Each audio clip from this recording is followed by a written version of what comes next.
Hello, and welcome to another episode of Tribunal of the Grid, where we talk about all things Power Rangers, including the actors that play them. My name is Brandon. I am Lena. I'm Will. And today we have a very exciting show for you. We are going to be talking about ranking the top best Pink Rangers from all the way from Mighty Morphin all the way down to Ninja Steel. And we're also going to be covering some news. We're going to be talking about the brand new logo, the brand new name, and also the synopsis of Power Rangers Dino Fury. But before we get into all of that, before we get into all that good stuff, I want to introduce the fourth person on this podcast today. Because, we've been bringing in all the guests. We've been guesting it up. Now, this person, I have listened to her podcast forever in my Cardi B voice. Forever. I simply just ever since forever, I've always wanted to be a part of it. And I'm like, you know what? I want to be a part of this podcast. But when they had auditions, I was like, I don't want to do it. I don't want to do it. But aren't you glad? Right. And then I was like, you know what? I'm going to create my own podcast. And then I was like, no, I'm not going to do it. I'm not going to do it. And finally, I actually did it. Finally, with the help of my co-host here, finally got our podcast off the ground. And the first person that I told actually was the first person that actually, I believe, ended up following it. Because I met her at Power Morphicon and told her about it, and she was like, "Yeah, I'm gonna follow you guys." So I was like, "Oh my God, yay!" Please give a warm welcome to Lisa J from No Pink Spandex. Hi. Yo, I don't remember that story at all, bro. What? No, I remember meeting you. Yes, facts. There's not many, to be quite frank, there are not many black men with your hairstyle in the fandom. Ain't that true? This is true. So they're very memorable. But I don't remember being one of the first people to follow the Tribunal of the Grid. I don't remember that. Yeah, you weren't one of the first, but you were one of the main first notable. I was just gonna say you were one of the first counted that we care about. I'm kidding. Yeah. Oh, okay. Well, I'm glad. Because I've been watching y'all and seeing the interviews that you guys been doing and the guests that you've been getting and what have you, and I'm just so proud of y'all. I really am. Thank you. Look at y'all. Look at that. Look at God. But thank you so much for having me. No problem, and thank you for being here. We really appreciate you. We love your work. You are going on 20 years into the game now? Okay, 15? Listen. Wait. Yeah. I know it's a long time, girl. I know it's a long time. This year would make 15. Yes. Okay, I gave you an extra 5 years. Yeah. You can look at it as 5 more years. You know what I'm saying? We will get there. Jeez. It's crazy. It's crazy how time flies. It doesn't feel like it, but yeah. No kidding. No, seriously. It feels really weird to even say that because I started listening around about. You don't have to say an age, though. You don't have to say an age. Yeah. It's cool. No. I'm not gonna say an age. I'm not gonna say an age. No, I was gonna say I started listening around about 2009. Okay. Same. I got you. No, I get that sometimes. It's I started listening to you when I was, and then they would say an age, and I'm just like, you weren't even legal yet. Great. Yeah, I wasn't. But it's cool. It's fine. It's all good. It's all up. So no. I wasn't going to do that to you. I wasn't going to do that to you. But I actually, for the audience out there, for those who don't know who Lisa J is, can you just tell me a little bit about yourself and what you do in your podcast? Well, tell the people. Pause. If they don't know, what the heck are they doing on this podcast? Go listen This to is No true. Pink Spandex. This is Like, true. what are you doing here? Just you know, want to it's say quite that. possible. You know, there are a lot of people who are becoming new fans of not only the show, but maybe coming through the comics, and they're starting to listen to different podcasts. And a lot of people's first podcast is going to be different, you know? So I don't take nobody for granted. I'm just gonna, hi, my name's Lisa J. I run a little site called No Pink Spandex, and we cover all Power Rangers news, reviews, and interviews. And like Brandon has said, not 20, but I've been around for 15 years. And pretty much just trying to make sure, like at first when I started it, it was a reason to cover stuff that actors were doing beyond the show. Because a lot of them, like you people, what I notice is that fans, like, they're not only fans of the show, but if they really love somebody, they'll follow them through whatever that they're going, like whatever project that they're doing, because we want to really deep down, we want to see them do other stuff than just spandex. Now, some people don't. Some people just want to see spandex, and that's fine.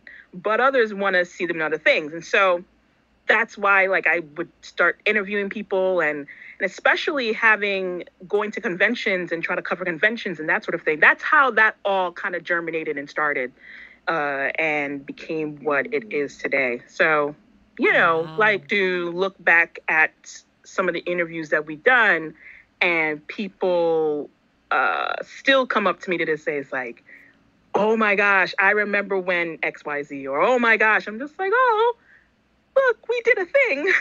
I'm always surprised that people listen all the time. I will never be not shocked. I will never be not shocked, because like you think like, okay, well, who's going to take the time out of their busy schedule to listen to a Power Rangers podcast? And so a lot of people do. So I'm very thankful. And I won't ramble. I won't ramble on about me. Let's get to the nitty gritty. Let's get to the things and the stuff that people want to hear. Let's get to the things. Well, just in case, because we're not going to wait today, and we're just going to go ahead and do it now. Where can they find you? Oh, me. No Pink Spandex, everything. So, nopinkSpandex.com. We're on the socials. So, Facebook, Instagram, TikTok, YouTube. Did I forget anything? I think I got all the socials. Twitter, No Pink Spandex. If you see No Pink Spandex somewhere, it's I. Okay, nobody's like rushing to claim it, so it's cool. It's good. And for the people listening, I do have a question for you. For the people listening, now, obviously, since we're going to be talking about Pink Rangers, why the name No Pink Spandex? Oh, okay, sure. I get this a lot. So many moons ago, when I was an avid member of Ranger Board, they would run different like games or what have you. And I think one of the major games that they wanted to run was this like Survivor-esque type of thing where there would be two teams of different members, and then you would vote for, I guess, I don't remember if you were voting off Rangers or if you're voting off members of the team itself. I think it was members of the team itself, because they were trying to remember Survivor. But anywho, so then I was the captain of one team, and then somebody else was the captain of another team, and we had to come up with names. And I was just like, literally, first name off the dome was No Pink Spandex. Boom, done. And it was because, like, you know, I wasn't the biggest fan of Kimberly. Like, when I was growing up, I was not a fan of the color pink. Okay, I liked anything other than pink.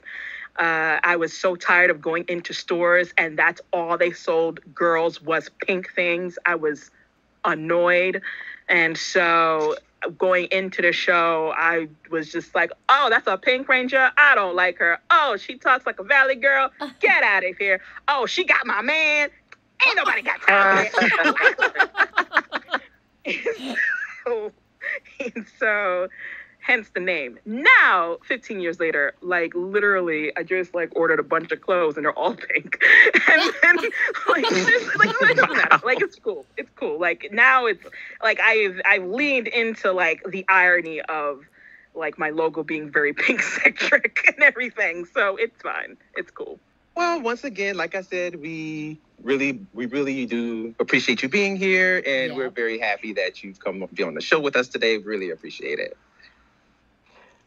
Me too. All right. Real quick, Lisa, real quick. I just wanted to tell you, I've also been listening to your show since about 2009, I want to say. I got back into Power Rangers about 2009. And before I watched... Sorry to cut you off. What show was on in 2009? What season? RPM. Okay. That makes sense. Go ahead. Yeah, and I didn't... I actually was listening to your show before I even watched it. So by the time I got to RPM in like 2010, I kind of knew everything that was going to happen. But you were the first Power Rangers podcast that I had ever heard. And it was crazy, first off, knowing that there was a Power Rangers podcast, and then the fact that a black girl was hosting it. Like, what? Yes. So that was so cool, and I've been listening to you ever since. It's crazy. Like I went back to listen to some of the first episodes. Like you've really been around since with SPD. That's insane. That's so crazy. Yeah, SPD was some wild days, man. Wild days, like. But I'm not gonna lie to you though. I wish I had those days again with what we got right now. I'd take those days any day. Let me tell you something. I'm just saying. What we thought. And we'll get into it. We'll get into it. We will get into it. Oh, we'll get into it. That. But some things. And then Disney was like, hold on. Well, not Disney. Well, later Disney said, like, hold my beer. But then Neo Saban was like, actually, hold my bigger beer. Like, it was... So, Oh, my Lord. Like, Beast Morphers now, it has its ups and downs, but, like, it's a television show. You know what I'm saying? Like, right. You know what I'm saying?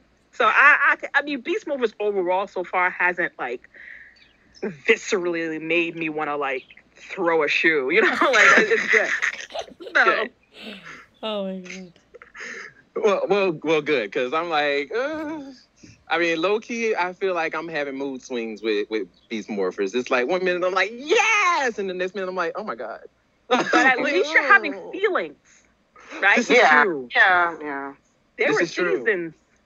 Again, we'll get into. There were seasons where no feelings were to be had, and I'm just really like, none. Why are we here? Like there was one season where I just stopped recording. Like I'm like, we're not like we reviewed the premiere. We reviewed the series finale. That's all we did. I think I probably know which one that is, but we're going to get there. We're going to get there. Okay, so before we even start the ranking, we're just going to touch on some news. Touch on some news real quick. So this Saturday. Wait, I'm sorry to interrupt. I'm just like waiting for like how high Brandon's voice can get. Like we're just gonna review some news. I'm just like the next octave, like how high he can go. But go ahead, continue. I can actually get up there. Oh, girl, he can. Oh, he can. I get. When I'm laughing, I can hit whistle notes, but it's okay. It's okay. But what was that? I want to say that was Friday. Friday, as of recording of today, because today is Saturday. Yesterday, we had some very interesting news come out.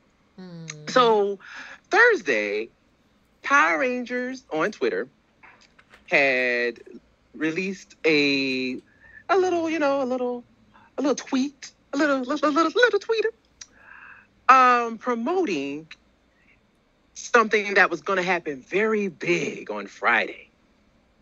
And of course, people were like, people speculating and assuming, and wondering, pray tell, what can Power Rangers Twitter be talking about? What are they talking about? Well, they ended up releasing 4 new Lightning Collection figures. Oh. Now, we got 2 Putty Patrollers, the little dual pack. Why?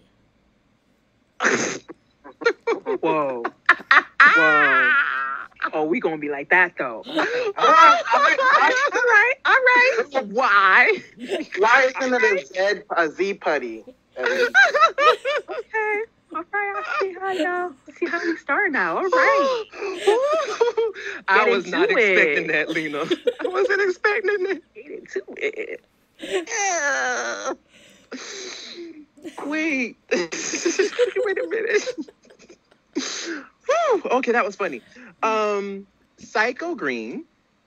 What now? Uh-huh. Oh. Zordon and Alpha. Mm-hmm. And the Mighty Morphin Power Rangers Power Morpher. With stand included for, resting the morpher in the coins. Right, because you need that. Because you need that. Yeah. Uh-huh. Yeah, now, you need that. Everybody, not all at once, but everybody. I want to get y'all opinions on this one. Now, Leonard already gave me her opinion on these putties, because we know how she feels about these putties. But tell me how do y'all feel about this? Because I know how I feel, but I want to get y'all opinions first. Yeah, I'm surprised anytime that they I guess I shouldn't say I'm surprised when they do the villains, but like to do the grunts is interesting, especially like to just have the putties by themselves is very interesting. But the fact that we had a putty with Tommy already, one of the original putties, why didn't they just do the Z putty this time, just to change it up a little bit? As far as the morpher, why did you do that when we already have the legacy morpher? I was really hoping that they would just pick up where Bandai left off, and then the next thing would be the turbo morpher. But I guess that's too much to ask for. Can I also ask, wasn't it like Spirit Green Tommy, not actual Tommy? Yeah. Yeah. But he had the long with the hair. silver stripes. Yeah, he had the long hair, so it's still that was kind of confusing, I guess. I don't. We all know the silver stripe is the best, but we're not going to go there. That's lies you tell, but get whatever. Try it. But I'm gonna let y'all talk. I have to say, I'm like low-key tempted to get the new morpher just because it looks a little bit more like the actual one on TV, because it doesn't look like it's metal and shiny like the legacy one was, which I love. And they have the shiny power coins, which is cool, but they have released some for the legacy morpher too, but I don't know. The stand is cool, but I kind of wish that they would have gone a different direction. Like I said, continue what Bandai had already started. First off, let me start with these putties, okay? people have been asking, we want to buy more putties. We want to buy more putties. We have all these heroes. We have all these villains. We don't got no putties. Really? Where the putties at? We keep releasing all these Mighty Morphin things, and we get one putty. So you have to buy, because the 2-pack, if I recall correctly, with the Fighting Spirit Tommy, I believe out the gate that was $50. I could be wrong. That sounds right. But it was a lot of money that sounds for right. you to get a putty.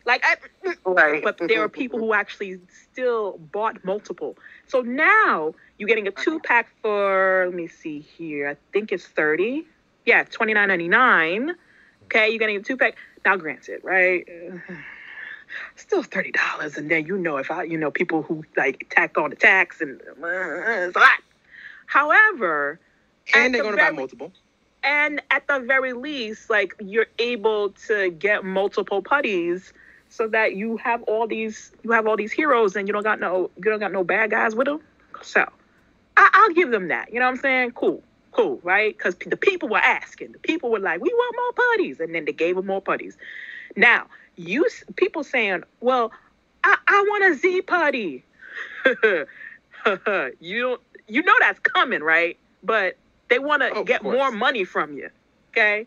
That's why they released the Black Ranger with the shield, because they know you're going to buy that and then still buy the next one without the shield.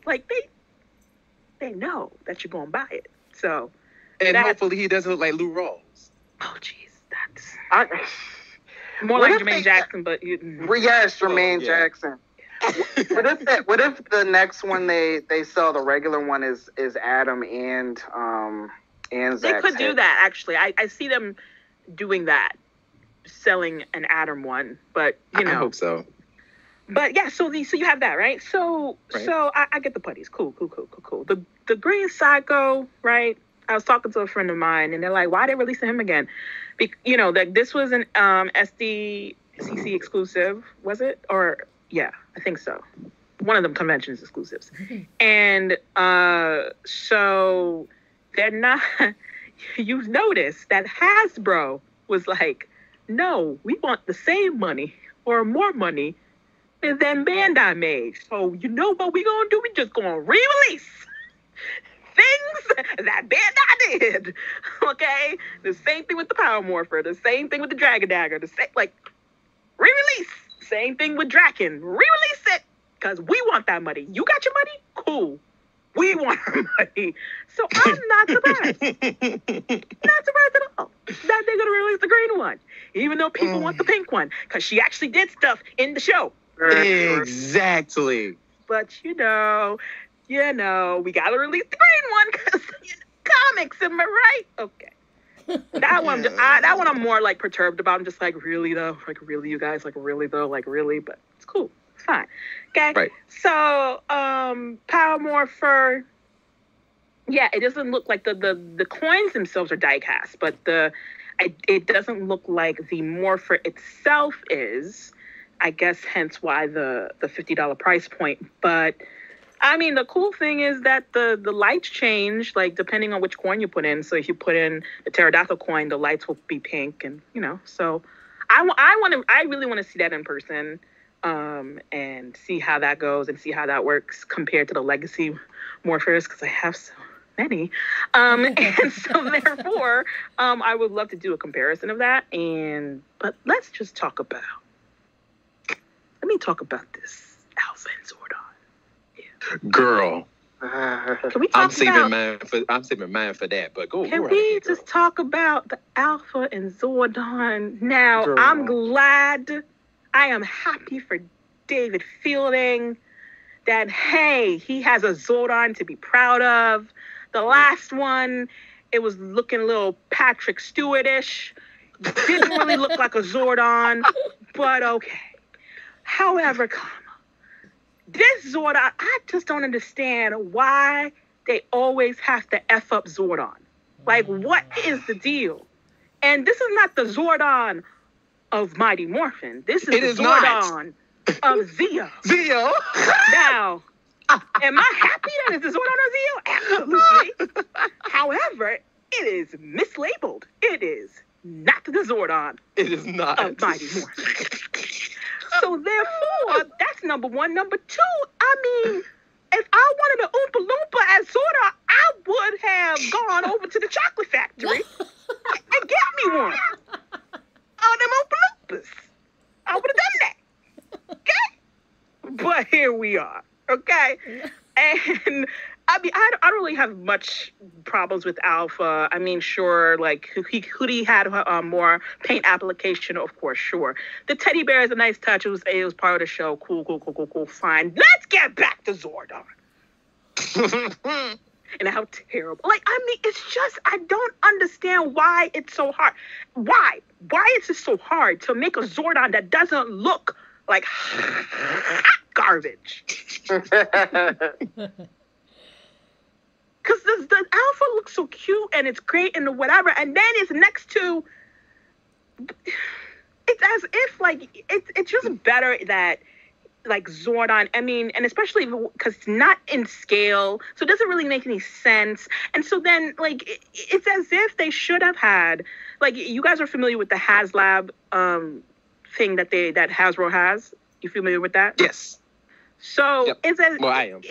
It might be better, you know, for those who don't know, HasLab, think of it as your Indiegogo or Kickstarter, but under Hasbro, right? Okay. So there are items that may not be, like, ready for shelves, like, and everybody's gonna buy them. But if enough people pledge to that they want it, then they'll make it. And so they've done it for really big items for Transformers and Star Wars. And so in that sense, fine, make a big power chamber, command center, place set situation where things are in scale and they're actual, like, Zordon can actually look like a Zordon, and you can have your controls and this, and it might light up and this, and might make some sound. Like, do that under a HasLab situation, let people pledge to buy it, and then see how that works out. Then getting Oompa Loompas. Like, this is ridiculous. So that honestly, out of all of them, like, I'm a little annoyed with the green cycle, but this right here, girl bye. My God. Lena, what you think, girl? I feel like Lisa J just really summed it all up for me.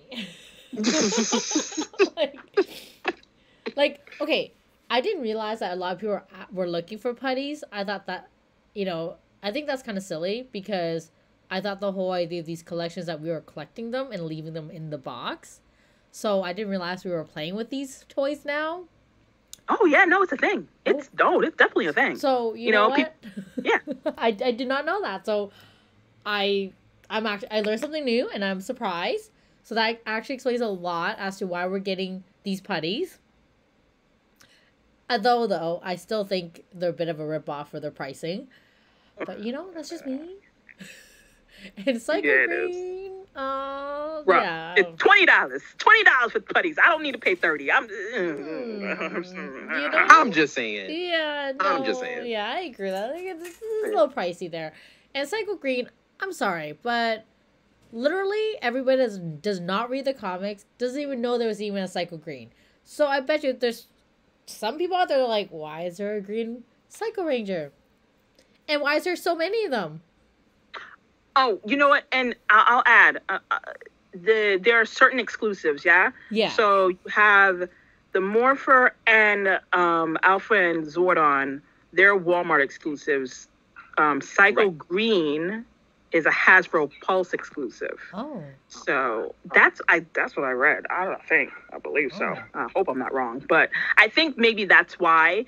So once they kind of run out, they run out, and I don't know how they restock. Like, I know in the past when other waves has come out, they they'll run out initially and then they'll restock again and then pretty much run out once they do another restock. But yeah, so if that's the case, then I'm like, whatever. But right. But continue. No, it's fine. And so I agree with you. I get that they're exclusive, but at the same time, do we really need that many though? And it's okay. I guess people want to throw their money at something, and that's fine. But you know, there are better figures to throw your money at. Nicer ones. Pink ones. Go ahead. And you know, I'm so glad you actually just explained Zordon to me, because I was like, he does not look like Mighty Morphin Zordon at all. I didn't realize he was Zeo, but I'm glad you guys told me this. And now again, I learned something new. No. You know what he kind of looks like? This is gonna sound really, like, if you know, you know. Do you remember way back when we were doing an interview with David Feeling, and he was telling us about his book, Grimes? Is it Grimes? Grimes? Grims, yeah. Grims. It looks like the cover of his book. The cover of Grims? Like, wait, how do you spell it? Grims. Yeah. It looks like the cover of his book. I'm not even shitting you. I'm looking this up. This is not. Like, when I saw it, I literally thought, wait, what? David Feeling's book?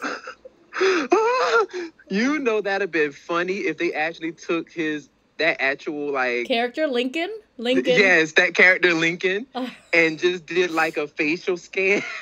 Like... and put that as Zordon. Look, I'm not gonna lie to you. This Glim situation, it looked better than the Oompa Loompa that we got. I'm just saying. I mean, don't get me wrong, it looks better, but it really does look like his book. I was like, what? Am I seeing doubles now? Is this Lincoln? Oh my God! Wow. Yeah. So that's what. Yeah. That's. I can see it. I can see it. Lincoln Bright's right there. Lincoln Bright. You know? There you go. In a tube. He better get he better get loyalties for this. Okay. Oh yeah. Pay him for his likeness. So that's all I got to say about that. So there you go. I'm done with me. Now first of all, let me start with these putties. Because, first of all, now is it me? Or... You know, I know who you listen to. I'm sorry to interrupt you. I'm sorry. Like, you know exactly who I listen to. Yes, I do. Is that me? Is that me? Let me stir it up. There's like 5 people who will get that. That's cool. All right. But why does the putties need lightning effects? They ain't never shot a damn thing in their lives. It is so annoying. They ain't shot one laser. They don't explode like that. What do you need lightning effects so for? Annoying. It's like they throw in these lightning effects so that they can say that it's an accessory when it really is something that we do not need. You don't need because it. all of the Rangers come with them, so you don't need it with the putties at all. You don't need it. So, and I'm like, what? Like, my face is just like, like that little smiley face emoji be looking like, that's literally my face when I saw that putty. I'm like, why is this here? I was not pleased.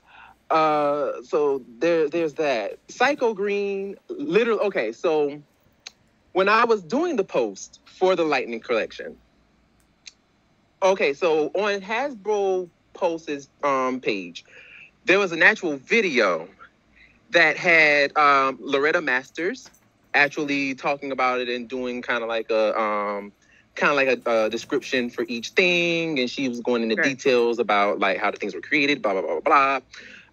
By the way, she is the product designer for Hasbro, if you did not know. And one of them, yes. Well, yes, one of them. And she started talking about Psycho Green, and literally, like, while I was editing it, I didn't want to be petty, but I was like, Psycho Green isn't really all that important. So I literally just cut down everything.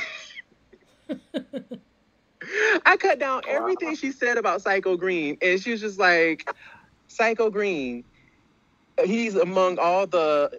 She said something about the Psycho Rangers being evil or something like that. And then she was going to go to start talking about like him being the first ever Psycho Ranger, but I cut all that stuff out. I was like, this isn't important. This is not important because nobody knows about Psycho Green. Nobody knows who he is unless you read the comics. Well, that's you don't know why him. she was trying to explain because people might be wondering, and so she was trying to give a little rundown of why we making this toy. But see, that's the problem, right? If you have to explain, it doesn't work. Well, here's to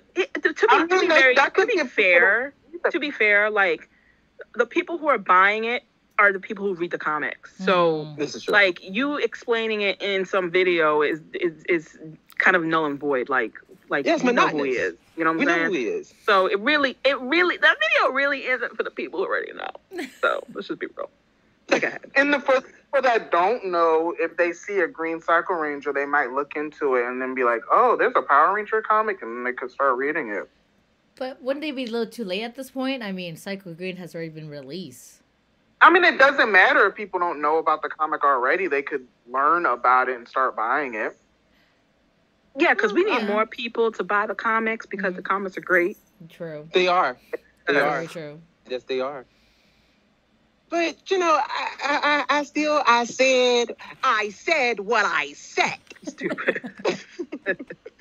And Psycho Green is pointless. I don't like it. I'm not here for it. I don't like it. But no, like he's another one that I was just like, oh, okay, whatever. This is boring, whatever. Now, Zordon and Alpha. Zordon isn't the only one from Zeo. Alpha is too. Because the person who pointed it out to me was what's his name? Super Sentai Scans. Well, he was originally Power Rangers Australia, but he's like we were talking and he pointed it out. He was like, wait a minute, they don't. This isn't Mighty Morphin Alpha and Zordon, and I'm like, what do you mean? He's like, look again, and he sent me the pictures, and I'm like. Neither one of these. Oh, so Alpha's different too. Alpha is different too. Hold up.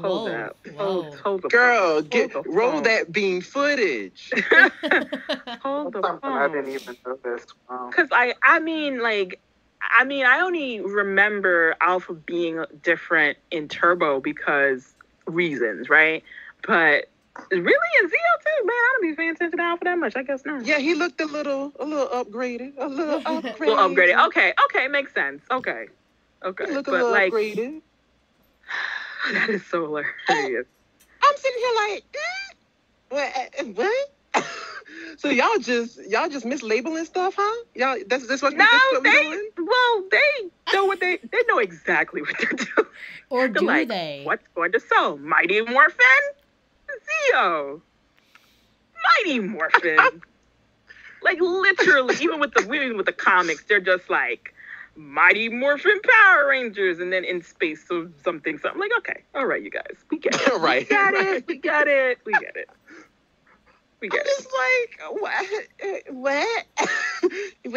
Like, what is happening? So there's that. I was definitely not pleased about that. Now, the one thing that did make me laugh was on that video with Miss Loretta. On that video, she was trying to boast up this Zordon like he was the new hotness. And she's talking about he even glows with lights. And I'm just like, when the light hit his face, he looked even worse. Oh dear Lord. I'm like, what is happening? Why? Why does he look so bad? Like, what is... And then when the light actually started shining, you saw the Oompa Loompa-ness in his face even more. And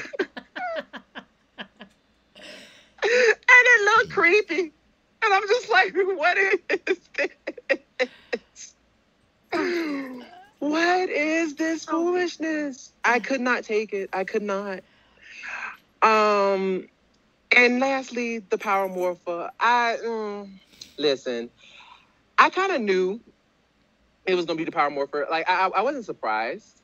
I knew because a all Power these Morpher was leaks, coming up right? somewhere. There was so many leaks before. Yeah, so I was just Mhm. like, I'm not really surprised that it was a Power Morpher. Now, what I will say is that stand is nice. If anything, if I do get it, I'll get it because of the stand. Like, I'm not even gonna lie to you. Yeah. Like, the stand is nice. Eh. I'll get it just to put my Legacy Morpher on there. I mean, yeah, I feel like I wonder if it's the same size. you know Are what? they the same size? I feel like we I could don't- definitely get like a better stand that we can make ourselves, and it would look nicer than this. What? Yeah. You don't think it looks good? No, I mean, I no. think it does its job. Ooh. Right. Well, well, there I you have mean, it. Yes, Like, it does. I mean, I don't have like an adverse reaction. I don't have like a positive reaction. I just think it just does its job. I mean, no, So, granted. I'm not a stand person, like, because me too. I don't take my stuff out of the box. I like it because it kind of gives you that like that showy feel, I guess. Like for me, it kind of gives me that feel of like, say for example, like if it's like a first episode and they were like to get their stuff, whatever. I could so totally see like the camera panning in on it, and then they just go and just kind of like pick their coins up or something. I don't know. It just kind of gives me that feel. Where it's like, oh, And we're this happy is for you. like a presentation type of thing. Stop it. No, I'm not even trying. Like, no, like it's cool. Like for people who like stands, it's cool. I'm glad for you. Like I'm just not I don't really care about stands, so that's cool. Yeah. It's cool. You're right. No, I know what basically, Lisa, you're stealing my words. That's exactly how I feel. I'm like, it's okay, you know? That's great. That's great that you love it, Brendan. We sound so The basic. shade. It's great that you like it. It's great. It's great. It's like, oh, that's cute for you. Beautiful gowns. But yeah, other than that, I was just like, oh, all right, fine, whatever. You know, this is cute. I like it. And I was actually very enthused about the lights that comes with the coins because I'm more than likely only going to keep the yellow one in the yellow coin in the morpher. So you know, I was very impressed. I was like, oh, and I wonder if like when you put the coin in there, I wonder if like it actually comes with that actual Ranger sound too.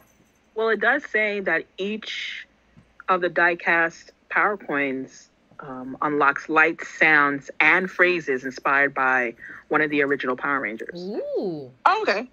Right. Okay, so yeah, it does. Right. Yeah. In the video, it sounded like Austin when the Tyrannosaurus coin was in. So I wonder if they actually would use their voices this time.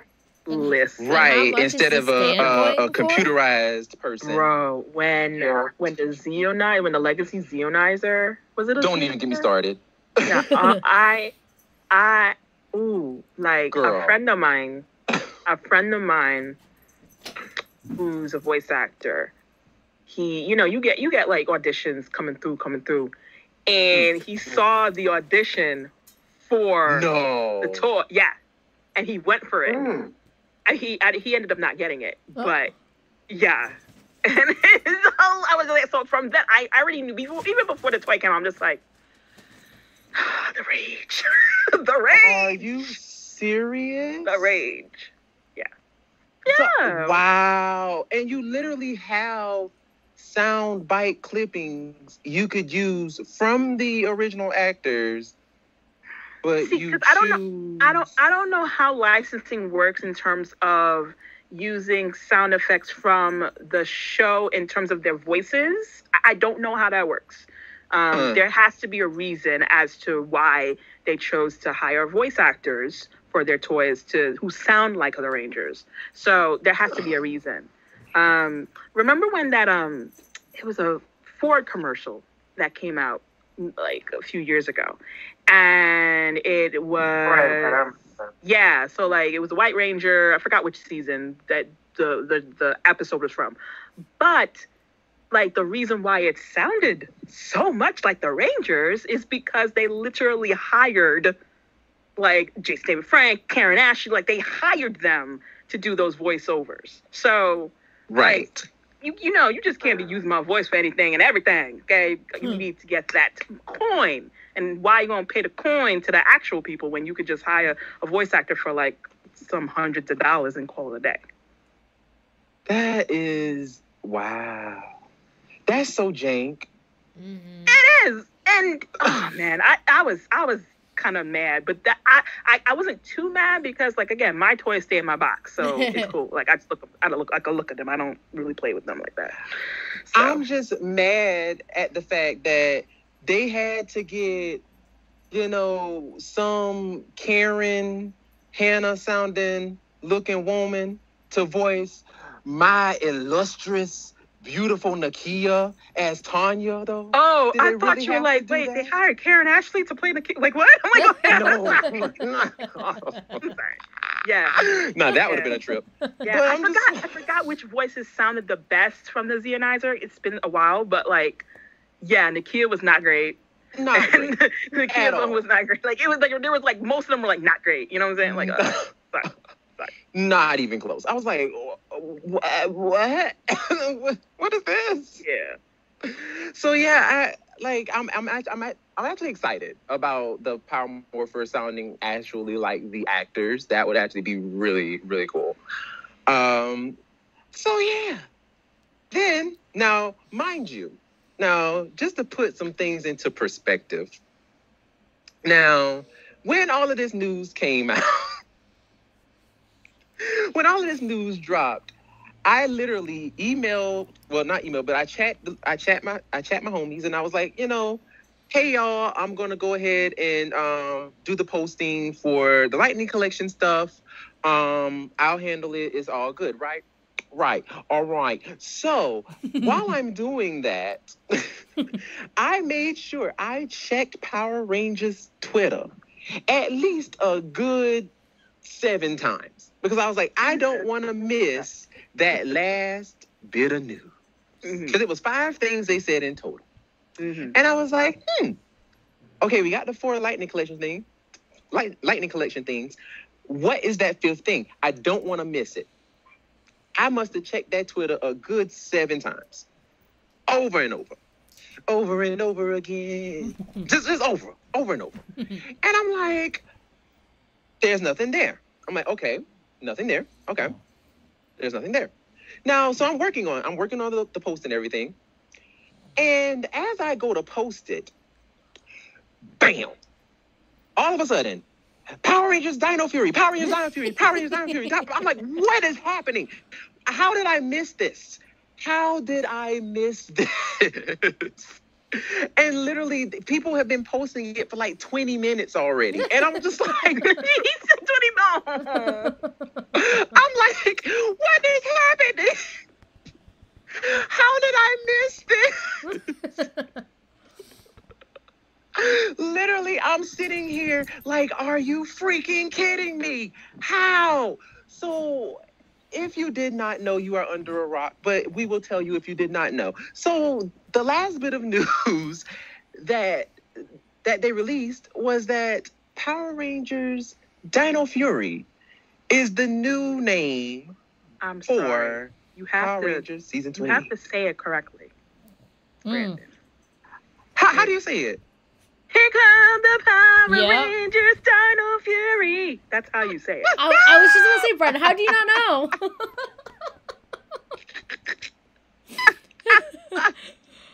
Oh, did you not know? When she said I knew. Girl. Oh. Continue. My gosh.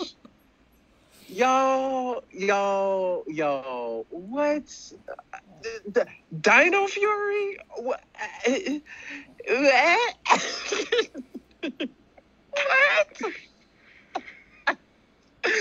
might as well could have called it Dino Force. No. Oh my gosh, no. I can't take another force. I cannot. Girl. Like, this name. I cannot. Dino Fury is so generic. I was like. Okay, what did you want the name to be? Honestly, to be truthfully honest with you, and I kind of and I want to actually bring this up to everybody after I got your opinions on the name and everything. But actually, I wouldn't have minded Dino Knights, honestly. Same.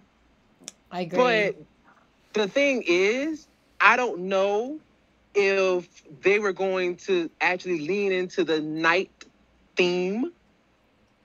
So it was like, it may not have worked if they're going to try to do it a different way. That name may not work. So it's like, okay, fine, I'll take it. But Dino Knights was actually the name that I was leaning more towards in the very beginning. But Dino Fury just, I don't know. Like, it's just like, literally you have Dino Thunder and then Jungle Fury. And they were just like, let's just go ahead and put these two together, let them have a cute little baby, and it's going to come out Dino Fury. Like, that's what I got from it. And I was like, oh, okay, all right. Well, all right, fine. I'll take it. But if you think about it, right, it was not going to be, in my mind, it was never going to be Dino Knights. First of all, sounds too similar to Dynamite, right? You know, we can't have that reference being made over and over and over and over and over again, right? So Dynamite. But really, mainly, it's because it's too specific. Because, like, let's say they don't want to lean into the Knights theme, even though it's all over the place. Yeah. Like right. What if they, so to stay ambiguous, like they already got Dino because that's the rap, like that's fine. But like, to like narrow it down even further, it wasn't going to be Dino Knights, even though great name, wasn't going to be that. Because really, what's a ninja steel, right? What the heck is a ninja steel? Right? What's a beast morpher? Like, what is it? Like, do you see, like, there are things that it's like specific, then not specific. Specific, not specific. Right. So the last specific-ish name, really, that we've had is Power Ranger Samurai. It's pretty obvious. Samurai.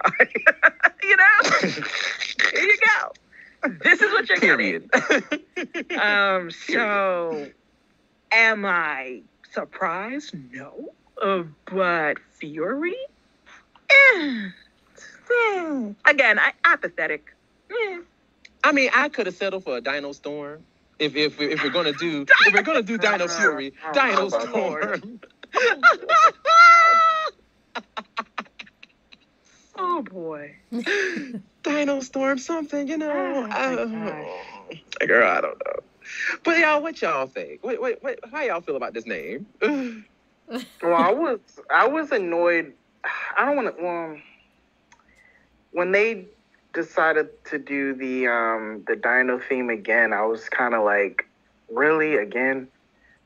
So then I just learned to accept it, and then the name. It's not the best name, but it's like whatever. I just have to deal with it and see how this season goes. It's whatever. It's not like the biggest deal to me. It's not a deal breaker. It's just a name.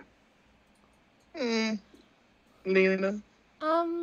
You know what? I'm for once I'm actually with Will on this. I didn't really think too much about it. It wasn't for once. Who caught that shade? I did. But go ahead. Yeah, it's not that deep for me, And at the end of the day, it is a name. Obviously, if we do make it to season 28, there'll be a different name.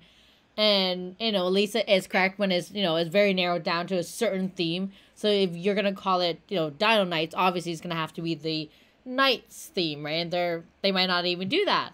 So yeah, I'm with Will there. I didn't even think too much about it when you announced it. I didn't think too much about it then, but I think what made me laugh was when you made that parody song. And that's when I was like, I'm done. This is it. I agree with this. This is officially their new theme song. So that was a wrap for me. It's funny because so many people said that to me already. It's like, this is their official theme song.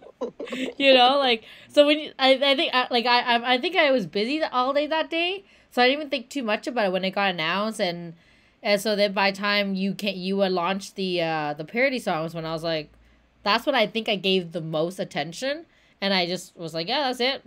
There you go. Dino Theory. It's official. Like, now it's stuck in my head. Now it's catchy, you know? So that's how I feel about it. And, you know, like, so I'm not mad about it. Like, kind of like what Will said. Like, it's really not that deep, you know? Hopefully they'll come. I mean, I think what more important is, for me, is a good storyline, you know? Like, a good storyline, good writing. So hopefully we get that this season. You know? Oh, girl. Oh, you're so cute. Well, speaking of that, let's talk about this generic synopsis, shall we? When an army of powerful alien beings is released on Earth, threatening life as we all know it, a brand new team of Power Rangers, fueled by the prehistoric power of the dinosaurs, are recruited to deal with the threat. Power Rangers Dino Fury coming in 2021 to Nickelodeon. So that's When the I read summary of that, Mighty I Morphin was Power like, Rangers? And yes. the summary of Dino Thunder? And Right? the summary of Dino Charge? Almost every season, almost. Right? I was just about to say that. I feel like I've heard the synopsis before. I'm like, Here's the thing, you guys. Remember the Power Rangers Twitter was like, we were going to announce 4 things, but now it's going to be 5. Because you know what? I mean, if I were on the other end, I would be pissed off with all these leaks too. Like I would. Like the pony, the pony, My Little Pony crossover got leaked.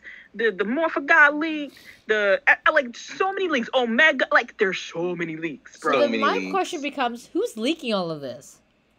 It's not even who. It's just like when you're dealing with retailers and their systems and things, like, you know, there are people who like actually know how to look up like what the code names are and can figure out like, oh, okay. And sometimes when you're dealing, especially internationally, and when certain things are supposed to be live, but they don't go live, but they're not really supposed to be, it's a little harder, I'm assuming, to kind of control, especially when you have diehard fans who are looking for these things.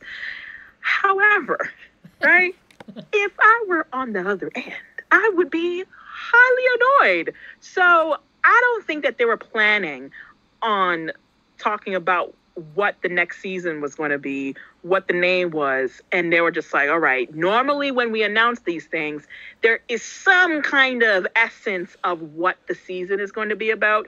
You might get a villain name, you might, you know, something. But this was the generic of the generic of the generic, because they weren't planning on releasing this.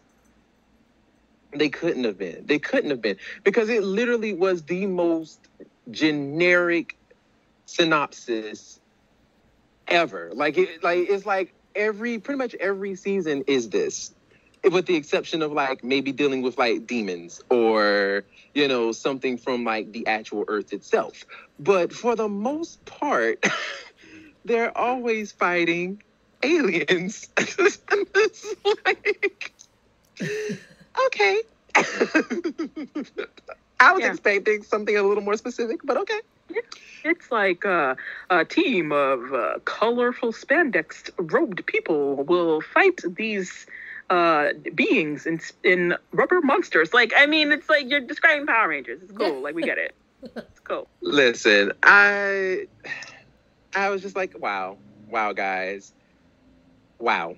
Now, for those of you who are not familiar with Ryu Soldier, which is his Japanese counterpart, how do you feel about the suits, the colors? What do you think? How do you feel about that? They're fine. They're not Tokyo. They're fine. Oh.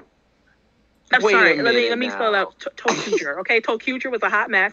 The suits were a hot mess. It looks like a hot mess.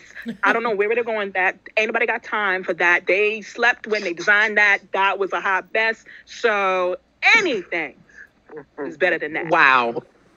Right? Wow. And it looks very the counterpart to Dino Charge, and I always butcher the Sentai name for that. But it's very reminiscent of that. So, if it ain't broke, don't fix it. They look fine. Yeah. Mm-hmm. I mean, I kind of actually feel like, to be truthfully honest with you, I know they won't ever do this because it's way too meta. But if they actually linked the Dino Charge, that'd be cool. My thoughts exactly. It looks so similar to Dino Charge. It just makes sense for it to be linked. And if it's not, I mean, like, they could make it work. They could make it not work with it not being linked. But I just think it looks so similar. Even the Six Ranger is gold with like blue in there. So I wish that it could be linked. Yeah, I mean, this is Power Rangers, so you pretty much have to just like expect the obvious, which more than likely they're not going to be linked. But still, it's like I would love for them to do something, to like, you know, bring it all together, you know, because it's like literally I feel like when Japan came out with Ryu Soldier, it was almost kind of like they were saying, you know what? Well, I mean, obviously, when they did came out with Ryu Soldier, they did it because of the high of Kyoryuger and how well Kyoryuger did in Japan, and Super Sentai isn't doing that well right now. So they wanted to cash in on that Kyoryuger dollars is what they were trying to do, and you know, so. I understand the look and everything. So they brought out their play cousin. That's what they brought out. They were like, listen, okay, it's time for you to get out the house. And you're just going to play for like a good 50 episodes. Okay, because we need the coin. Okay, play cousin. All right. Come on out. Okay. Exactly. They're just like, go ahead, cuz, you know, we're gonna let you out the basement. You know what I'm saying? We're going to let you play. And then we're going to put you away. Simple as that, you know?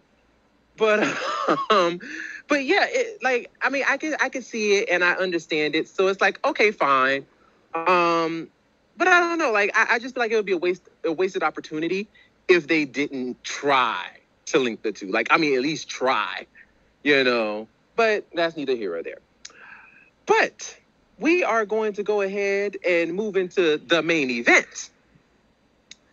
So, we here at Tribunal of the Grid, along with Lisa J from No Pink Spandex, we did a ranking of the Pink Rangers from Mighty Morphin Power Rangers all the way down to Ninja Steel. Now, this is how we did it. I had to ask Lisa J how she ranked stuff, because I was like, how do you do this? Because I've never done this. But this is how we did it. Well, this is how I did it. So basically what I did was we ranked everybody from 1 to 14. So you had the maximum points that you got was 14. And when you add it up, it'll all come up to 56. If you got 56 points or around that, that means you're at the bottom. If you got a very low amount, then that means you are at the very top, like close to number 1. So, without further ado,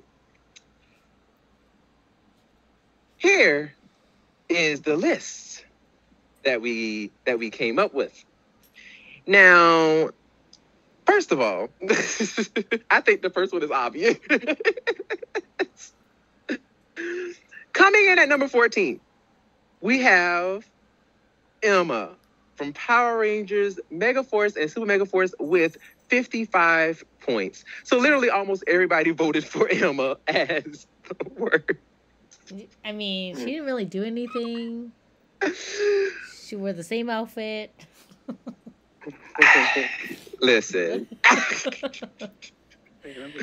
You know, so... We showed no love to Bargain Brand Kimberly.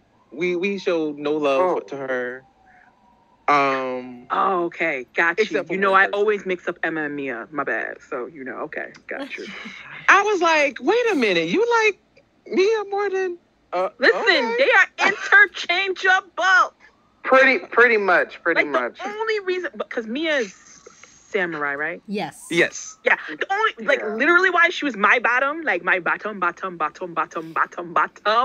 is because, like, the way in which her character was so, like, written badly. Like, all she cared about was shopping and being a housewife and cooking horribly, and it was bad. It was horrible, right? Emma was like, she exists.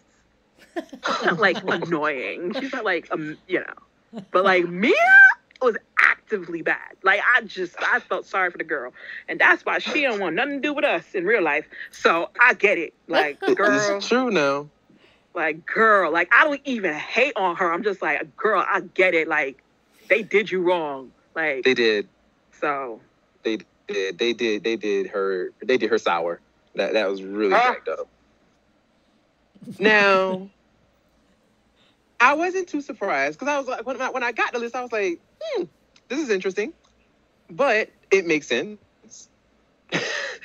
Coming in at number 13, we had Mia, Power Rangers Samurai, with 51 points. Come on, that makes sense. I was like, you know, to me, and I get what you're saying, Lisa. For me, I felt like Mia was a little bit better. I agree with you there. And not by much. No. But the only reason why I feel like she was a little bit better was because the season wasn't actively bad. Like, I mean, it was bad. Don't get me wrong. But it wasn't like, oh my God, like, I can't. Like, it wasn't like... I'm sorry. Am I sitting here tonight, right? And y'all gonna tell me that Samurai was a better show than Megaforce? Is that what you're gonna tell me right now? I mean, it absolutely wasn't far off by a small margin. Like, only by a small margin, but it was better. Yeah, Megaforce was kind of like a blank slate. Right. Like, it was like. Yeah, It was like Megaforce a blank season, if I can remember. You know what? I didn't even finish Megaforce. It was so bad the first couple episodes, I didn't even finish it. Okay. Ooh, like, now... Girl, go in. What's tea? How you feel? So, now, the seasons themselves, like, they both did the Pink Rangers dirty. They just did not treat them well, right? Let's just put that out there. Did not treat them well. Both Yellow Rangers in both seasons had better storylines, better things to do, just better overall. Period. Right? So they did the Pink Rangers dirty. Okay. With that said, okay, so to take the Pink Rangers out of it, Samurai actively was trying to make us look like we're stupid. Like, we're watching a show, but they're acting like that zygotes are watching the show. And that's not the case. Like, Megaforce, like, they tried in the beginning, and then they really waned. And then there was a point where, like, they started a little bit trying again, but then they waned again. But then, you know, like, there were bits and moments, there were glimmers of, like, trying, right? And the only time that they sort of maybe tried with Samurai is when they had to deal with Lauren. Sort of, maybe. But even with the premise of that, and your name is not Sheba, both white people, your name's not Sheba. Let's start right there. Stop it. Stop. You're not talking about how the boy got there, because you know you're not born Sheba. Don't even try that with me. And, like, the whole notion, and can we just talk about it's just the villains were not good. It's just an overall horror. Like, to me, Samurai is like the worst season of all time. Period. In television. Not Power Rangers television. Like, the entire franchise that TV has existed, television. Barney is better than Samurai. Shit, Barney, wow. okay? PJ and them, all of them are better than this television show that they want to call a television show. Wait, you're saying Ninja Steel is better? Go ahead. Did you say Ninja Steel is even better than Samurai? Oh, absolutely. Absolutely. Absolutely. 100%. No, not by much. Not by much. But absolutely. Oh, yeah, no, please. Don't even get me started. Like, Samurai is an abomination to actual moving pictures. End of story. Period.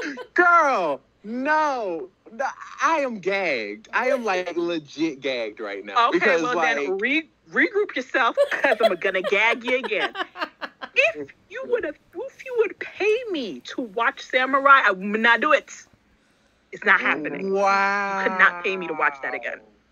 Now, I have nothing against the cast, right? Like, I have nothing against them. Right. You know, they dealt with what they had. But, like, they made everyone sound stupid, man. Everybody. Like, how you...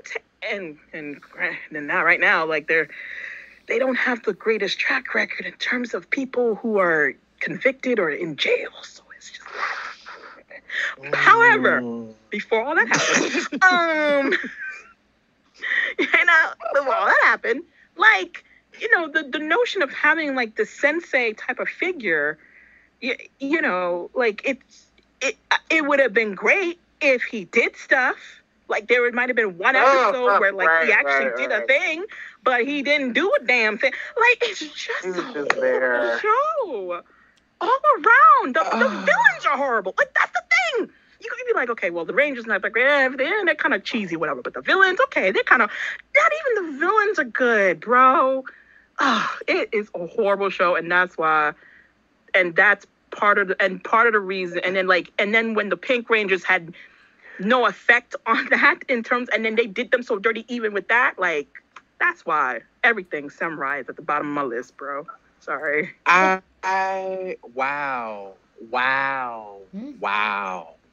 Like, okay, I hear you, and I feel you. 100. I feel you 100%. However, yeah, right.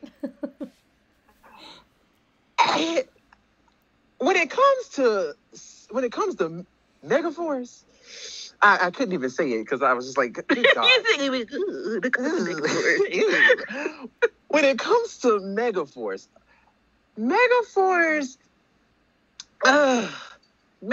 to me was like,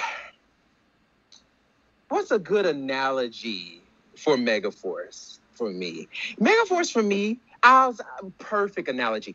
Megaforce for me is like when you constipated and you feel that turd trying to come out, and then it comes out, and you look in the toilet, and there's only like a little speck there, like a small little ball, and you sit here straining like... I don't either. And you straining like I thought there would be more. I got you. I see what you're saying. I got you. But there was nothing there. At least Samurai tried. Strong that went into what Megaforce was supposed to be, and then what the outcome was for you wasn't that. So you feel more disappointment because it had more potential. Is that what you're saying? That's exactly what I'm saying. And I feel like Samurai at least tried. Like, there was like an actual... Because, like, basically what Samurai was trying to do, which they failed miserably, but trying to do was they tried to literally make it a carbon copy version of Shinkenger. And literally it was word for word, page for page. Like, almost the dialogue was even the same. Yeah, because Jonathan Sakura was notorious for that. He was notorious for that. Like, I want to say, like, wasn't Shinkenger like one of his favorite ones or something like that? Like, I mean, every season he works on is his favorite one because he just copies the Japanese and doesn't want to do nothing. Yeah, like, I mean, it was literally like word for word, and I'm just like, this is just ridiculous. And I get that they were trying to make it like that. So at least, and Shinkenger was a very layered season. There was a lot of layers. There was a lot going on. So it was like, okay, at least you're trying to do something. Granted, like I said, it wasn't good, but you tried. That's what made it awkward, I think, because it's an American show trying to do everything word for word, scene for scene for a Japanese. Mm-hmm. Yeah. Right. And it just doesn't fit. So let me just absolutely like I don't disagree with that. I don't disagree with that at all. Like it definitely didn't fit, but I feel like at least I'm giving them a bone here by saying, you know, at least you tried.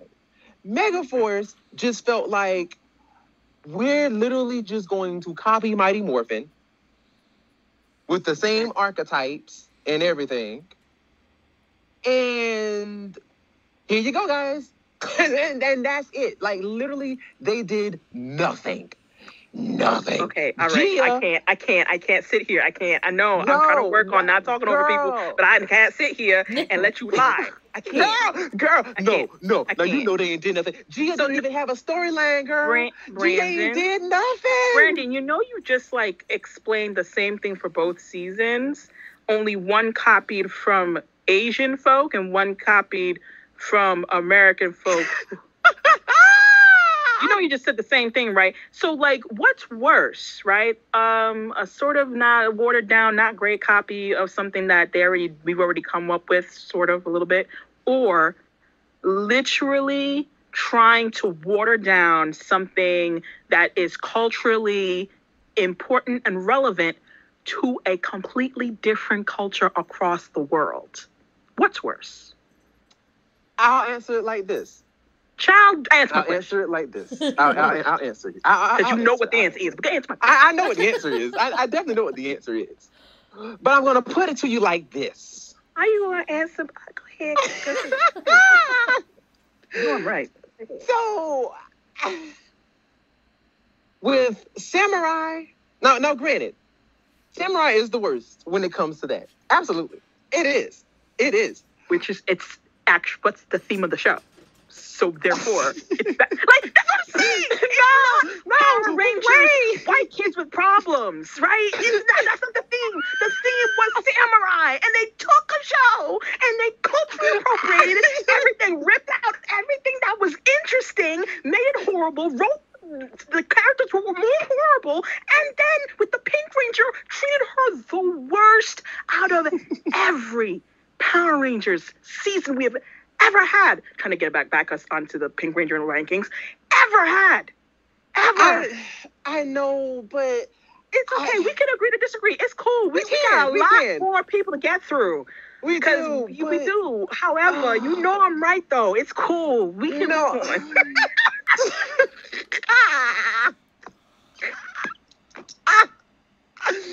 But I feel you. I understand what you're saying. I understand because you wanted Megaforce to be more like it had more prompt. I did. Yeah. I wanted them to be great. But moving on.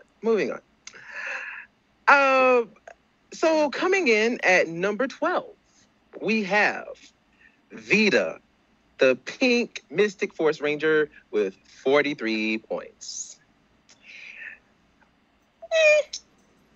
That sounds about right. No arguments. I was like, oh, okay, cool. Actress, wonderful person, beautiful to talk to. Yeah. She's like a gem. Wonderful. I love her. Vita, again, they treated her bad. Like I think that's the theme. Like, how they wrote Vita, bro. Like, oh man, like they did her dirty. Like she had moments. She had some good moments. She had some moments. Yeah. She had some moments. Like one of my favorite moments was when she was talking to her sister, and then Chip tried to jump in and defend her, and she snapped on Chip. Like that was one of my favorite moments. I was like, "Go off, Vita." I mean, go off, sis. Like I just liked it when she got mad. That was really about it. But other than that, like I was just like, all right, girl. You just here. I mean, the most notable thing she did was at the end of the season, she changed her hair pink fully. I mean, that was like the most notable thing. Yeah, that's like the thing that sticks out the most because I only watched that season one time and I have not gone back since. Me either. You know what? I'm one of these days I'm gonna go back and try to give Mystic Force another try. I am. Like, really? No, well, only because there are certain things I just don't quite remember again. Like, there's certain I just don't remember, and I'm like, Business Force is waiting on me. I don't remember exact things anymore. I need to like watch it again. So yeah. I mean, I watched it a few times, and I personally really like that season. I'm always surprised. Like, some of my friends that know I like Power Rangers don't mention Mystic Force as one that they liked, and I'm like, really? Yeah, okay, man. I think I love like them cake. I think well, the Cape part definitely. Yeah, Chip wasn't and the wrong. Magic, but I think also I like the storyline where for me really stuck out was how Nick comes into town and tries to find his parents, and turns out that they were there all along. Like so I kind of like how they tie that whole story together where his parents were literally the people that he was meant to meet eventually. So that's me though. It's different. It's different from any other storyline that we got, where we have this orphan child coming into town looking for his parents, and he ends up finding them and more. Yeah. I mean, I like that. I did like that storyline, honestly, but I just wish that it wasn't the whole show. Like, can y'all give some of the other people stuff to do? Yeah, it was literally about Nick. Yeah. I like the Madison light, and they didn't do nothing with her. Like, Madison was such a cute character. I love Maddie, and she did nothing but just get turned to stone, and that was it. And try to kiss Nick.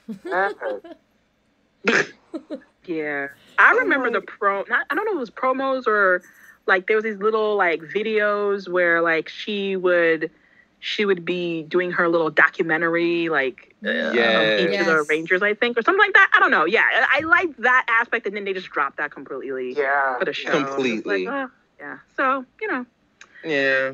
Oh, poor thing. But yeah, Lena is where she's supposed to be. Nobody else. No, exactly. She's right where she's supposed to be. Now, I was actually very perplexed when I saw number 11. Perplexed? Because I'm like, all right. I actually would have had her lower. I actually did have her lower. But not too much lower.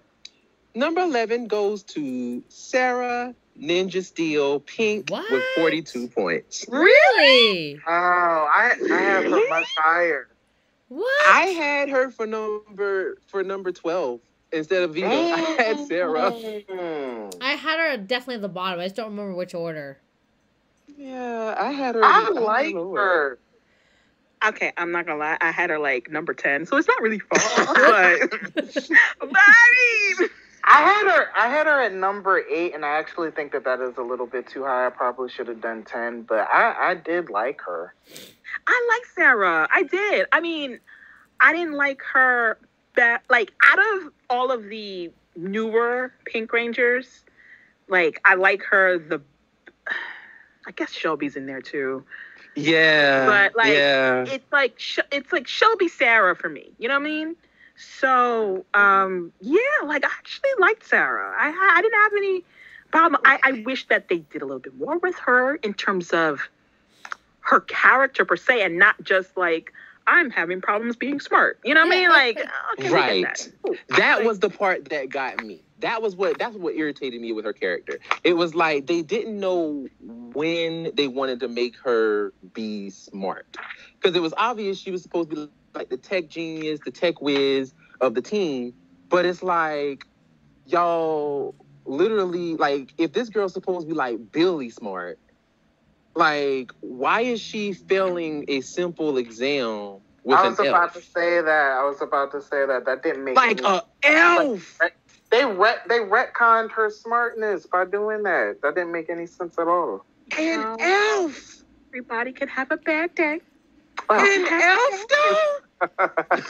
You know, because sometimes you just don't get enough sleep, and it just leaves you. Like, it just leaves you. It is a girl. Now if this girl's supposed to be like Billy Smart, the lowest grade Billy got was a B. This girl got a F. She probably the teacher had it out for her. That's what it was. That teacher bias.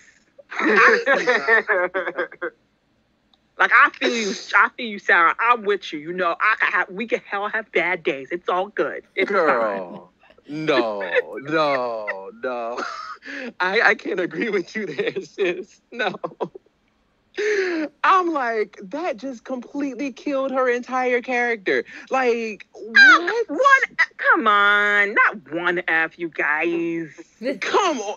Wow. Like, come on now. She failed her because, like, I don't think she even finished it. Like, she just didn't, like, it wasn't like. No, she finished it. She just, quote unquote, she didn't prepare. She didn't study. The whole point of that episode, because I remember this episode vividly, because it was one of the only episodes I watched. Oh, my bad. Okay. Because I remember how actively bad it was.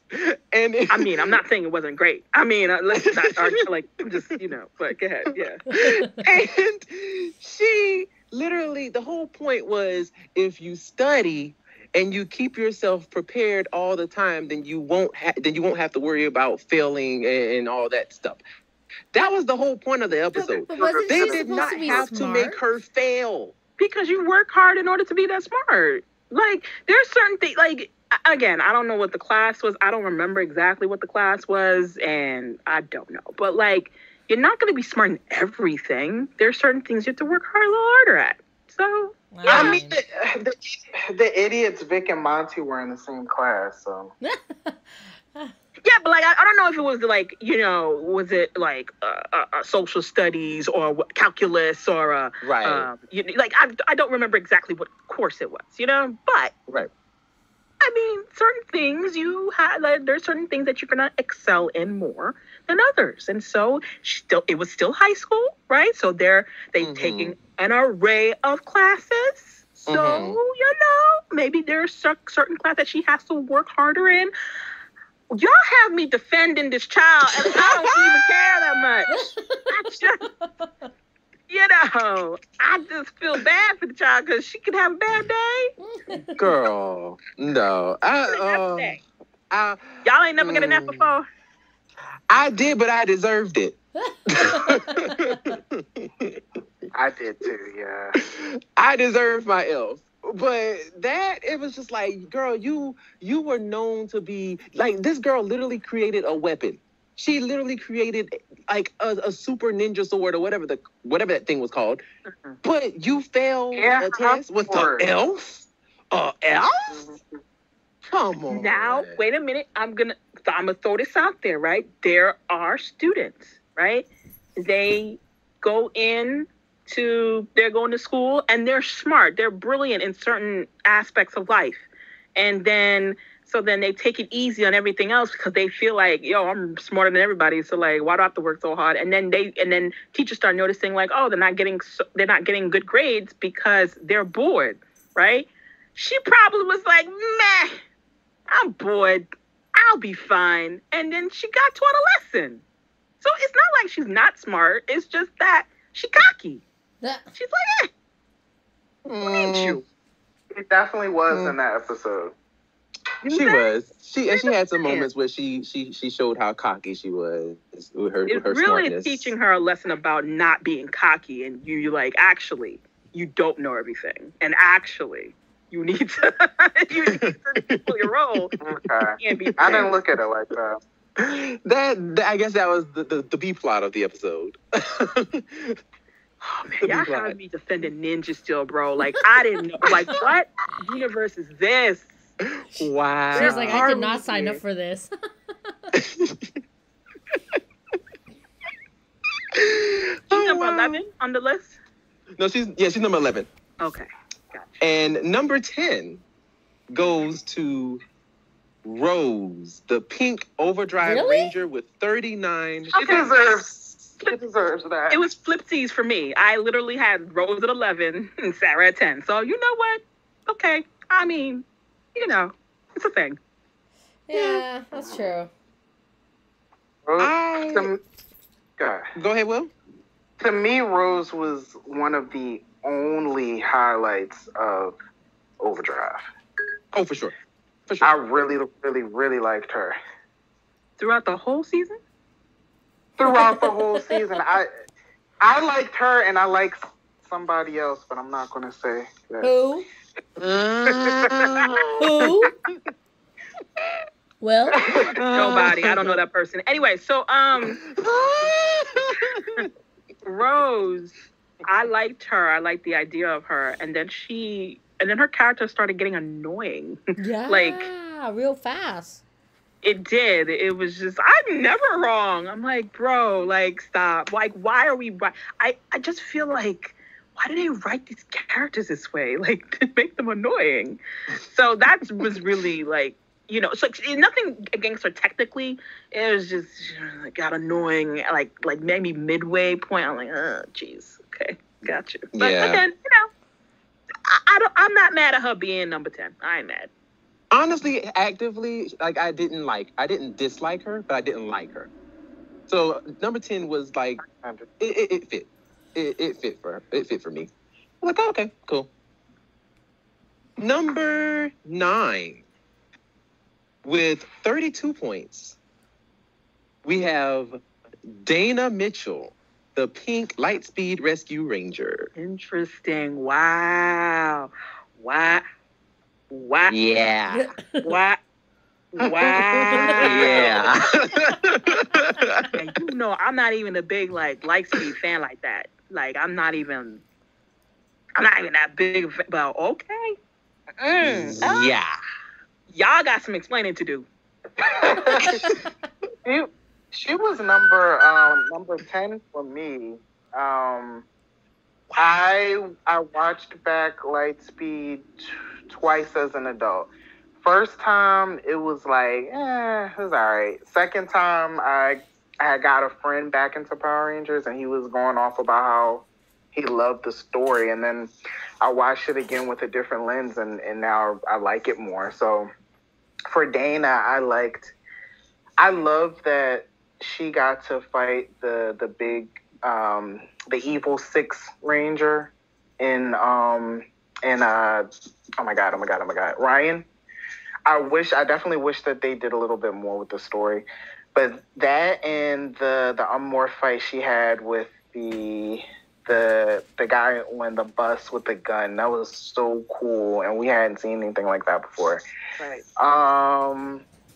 Those are like the only 2 things. And I kind of why is she your number 10, 11? But why? Yeah, you're saying good things, and then she's so low. Yeah, I think that there's more girls that I liked better than her. Oh, so, wow. Same for me. Same for me. And I'm kind of and I think also the fact that I liked her. See, this isn't fair. It's not the best way of grading, but some of my enjoyment of Lightspeed kind of got her to that spot. I'm gonna tell y'all the reason why Dana was where she is on my list. I'm gonna tell y'all. I'm gonna be honest with you. I put Dana like number 13. Well, I mean, wow. I didn't. She wasn't number 13. She wasn't number 13. She was number 10. But the reason why I put Dana number 10 is because for me, like, Dana just, how can I put it? Dana was another one. Dana was like a Rose to me. I didn't like her, but I didn't dislike her, but I didn't love her either. She was just, to me, she was just kind of there, and not in a bad way, not at all. But I just feel like she was just kind of there. She was just one of the team members. She was very, she was very punctual. She was very on it with being a nurse, a paramedic. And, she was just like... She's low because she's boring? That's why? Well, no. She I'm did getting her to it. job. I'm She getting to did it. her job well. I have no problems with her. She's number 10. Like, what? No. I'm gonna tell you why I put her low. I put her low. I hope they rate you at your job like that. You did well. You did everything right. Pay cut. Like, what? No. There was one episode that actively offended me with her. Actively. Okay. And that was the episode where she became a model for a day. That episode actively offended me. I was like, why?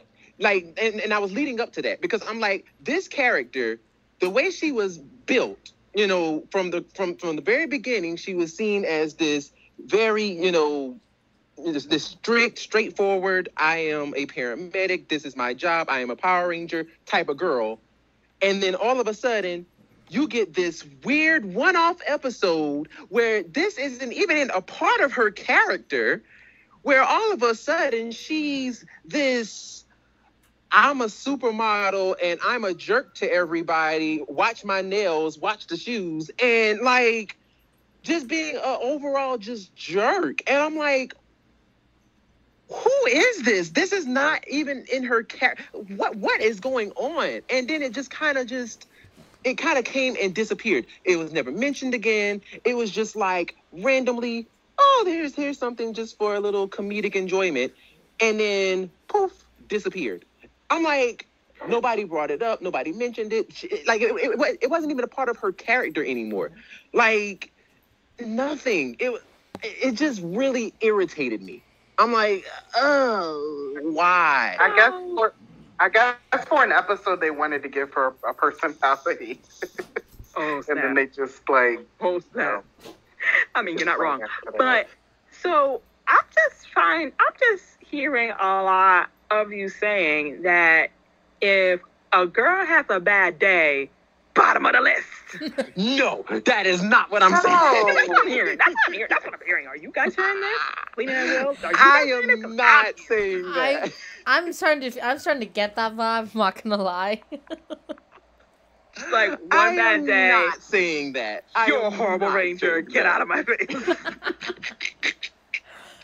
I am saying that if you're going to create a character a certain way, kind of give us something that is going to lead into that so it can make it a little more believable. Like, oh, this is actually a part of her character. Like, that makes sense. Like, I could see if they had her, you know, in her spare time while everybody's chilling around doing whatever, she's reading through the glitz book. You know, like, she's looking at, you know, fashion stuff or whatever. Like, something like that. Give her something active to do, like, to be like, oh, she's actually into, you know, stuff like that on the side. But we never got that from her. Am I misremembering? I might be. But didn't the episode start out that, like, she was, quote unquote, discovered? Like, she wasn't even into that, but, like, they were like, oh, like, you could be this model or whatever, right? So, like, she didn't know that she was into that. And then someone was like, actually, like, you know, like, you're gorgeous. You could be a model. Like, we could put you on a magazine. Cool. Let's treat you like da-da-da-da-da. So, like, her head got a little bit. It got a little big. Right? Got a little big. Yeah. I was just but if you didn't know you were into something, I mean, that is possible, right? Mm-hmm. No, 100%. I agree with you there, Lisa. Like, because at the end of the day, like, we don't know what we're capable of until we're presented the opportunity. And obviously, in her case, she didn't realize that she could get, you know, in her head until she got there. And it is unfortunate, but hey, she snapped out of reality, she came back, and she realized her priorities. I am not here for y'all trying to rationalize. I'm not, listen, you know, like, okay, if anybody knows me, I am not out here defending Lightspeed Rescue. Like, I don't. It's just, I just didn't know I was going to be put in these positions. Well, not even just that, but, like, these guys know I would never defend Lightspeed Rescue, because I'm not into that.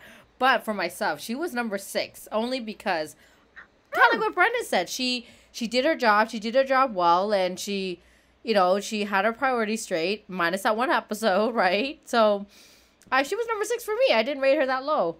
I actually liked her better than a lot of the other Rangers. She was number 7 for me. I think in terms of, and for me, middle of the road is Dana for me. You know what I'm saying? Mm-hmm, like, she didn't rock the boat, you know, she didn't do it, like, but she did her job. Mm-hmm. And, you know, there were so many other Pink Rangers below her on my list. I'm just like, oh my gosh, you are either annoying or non-existent, or why, or like, you're so horrible. Like, why are you a Ranger? You know what I mean? Yep, 100% Where agree. in terms of Dana, it was just like, okay, she does her job well, cool.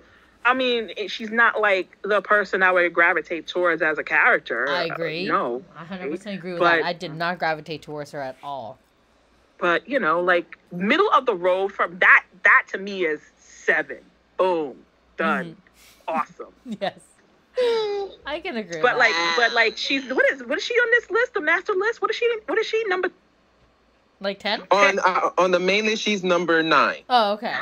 Yo, y'all are wildin', bro. Wildin'. But it makes sense because when I'm looking at the main list, I'm like, all of these Rangers to me actually felt like they kind of deserve to be where they are. I don't know. That's why we're talking about it. So who's number 8? Number 8, Shelby. Shut Pink the front Dino door. Charge What? She was my with number 8. 31. She was my number 8. 8. I agree. Really? I agree wholeheartedly. Really? I think I put her as Okay. 8 as well, actually. I think I did too. She was my number 3. She was my number. Jesus. She was like my number 12, or what is it? 13. Oh wow. Yeah, she was my number 13. I don't know. I guess for me, like, I found Shelby. I was supposed to call her something else. I found her a tad bit annoying, and she was constantly trying to find these dinosaurs or these fossils. I don't know. She was just obsessed with these. How dare she stay on theme of the season? How dare she? Yeah. Jeez. The nerve of her. The nerve. Trying looking for those damn fossils. But you know, she was like the only one that was obsessed with it. I don't know. Like for me, I didn't gravitate towards her. I found her a tad bit annoying, her character wise, and yeah, I don't know. So she didn't really do it for me. Yeah, I mean nothing negative against her. She just didn't stand out as a Ranger for me. Okay, all right. Wow. You can have that opinion, and it can be wrong, but you can have it. Somebody can be wrong. I appreciate your incorrect opinion. Wow. Okay. Damn. No, because Okay. I wholeheartedly disagree. Now, she ain't no number 3. Like, that's not. No, We're not going there, bro. Like, that ain't the move. No, However- that's a little absurd. However, no shade, but shade. However, for me, in terms of out of the newer Rangers, I guess if you want to say after Disney, right? Yeah. Or Neo Saban and after, Yeah. right? Like, she's like the best Pink Ranger. No shade. Like, Yes, for she me, is. like, in terms of, like, how they wrote for her, like, they didn't write for her like she's, like, some ditz or who wants to, like, go to the mall all the time or who wants to, like, whatever. Like, they get, like, okay, of course they're going to give her, like, a loved Ranger. Pink Ranger, you know what I mean? Well, okay, fine. But, like, it was interesting. They didn't just stick with that. She had a little conflict with Miss Morgan and everything, and how she wanted to join the team and how she wanted to contribute and everything. Like in turn, and she was black and pink. Yeah. So all of that for me, I wholeheartedly enjoyed Shelby and enjoyed her character and enjoyed her contribution. And yes, there are times where she was annoying. Sure, whatever, it's cool. Yeah, I mean, like, girl, stop. However, like, first of all, if your father, okay, is Mason Effin Truman, not actually Mason Effin Truman, but you know what I'm saying, James Galen, the actor, whatever. If that's your father, already you get bumped up from the bottom, like, just already, like, you come from the cloth that is pure and holy and righteous, okay? So number one. Okay? And we saw a father. We saw she had parents. Okay, it was great. So even with that bumped up. And then with Shelby, in terms of her not just being yet another Pink Ranger who's very typical of the Pink Ranger stereotype, it was so refreshing.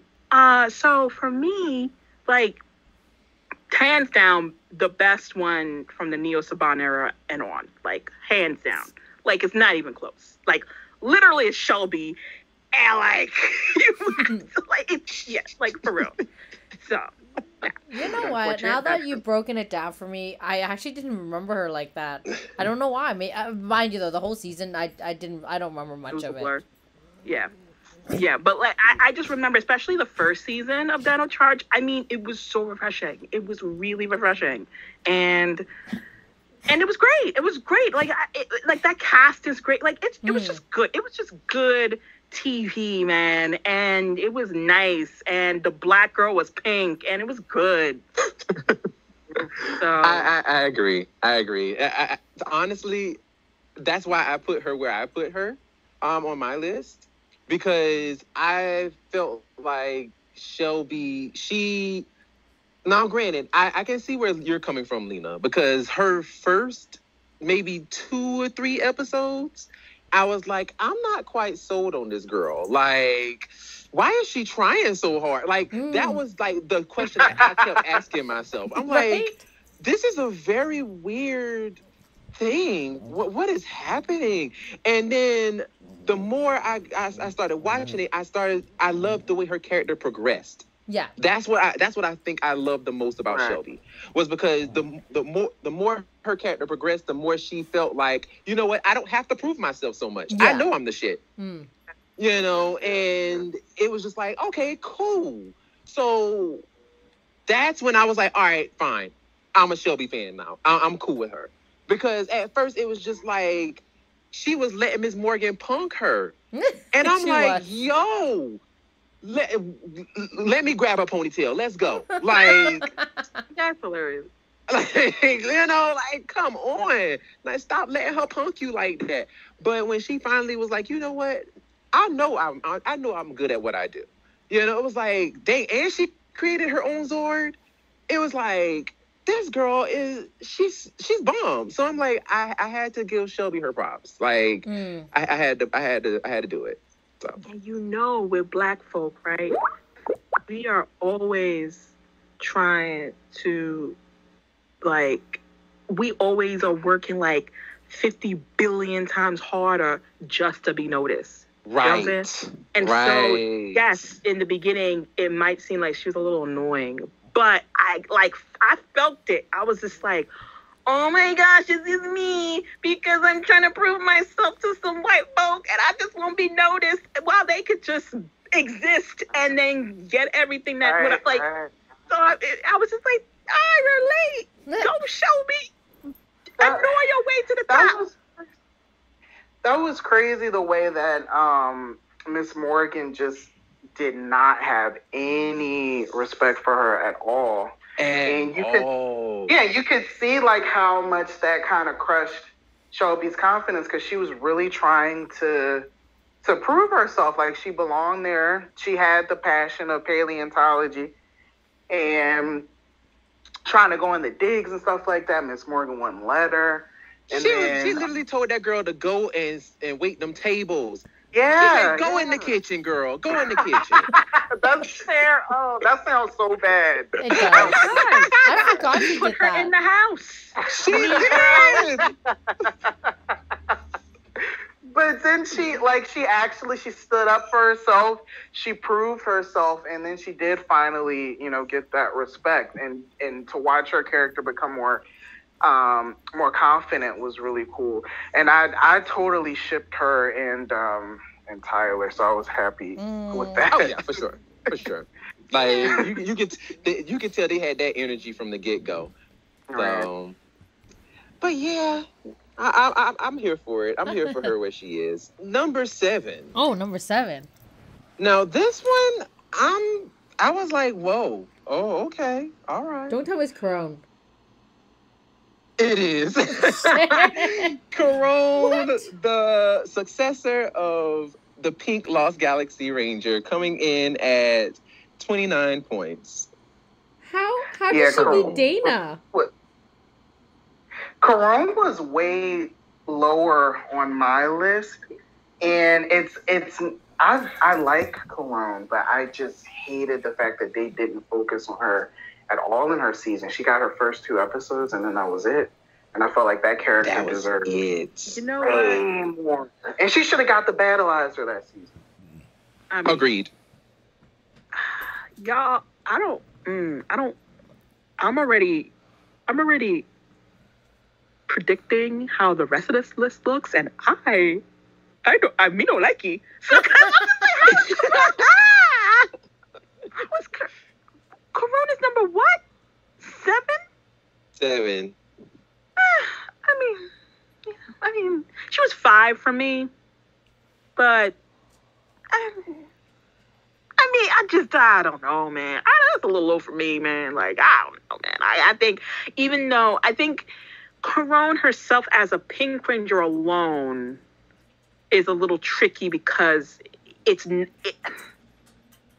she has so much history that comes from that. It's really because of her evolution from being a villain to being a ranger is why a lot of people revere her. You know what I'm saying? Yeah. So, and I don't disagree with that. Like, I mean, it comes with the territory. Like, she could have been like, screw y'all, I ain't doing this. Like, I don't need to be a ranger. I used to be evil.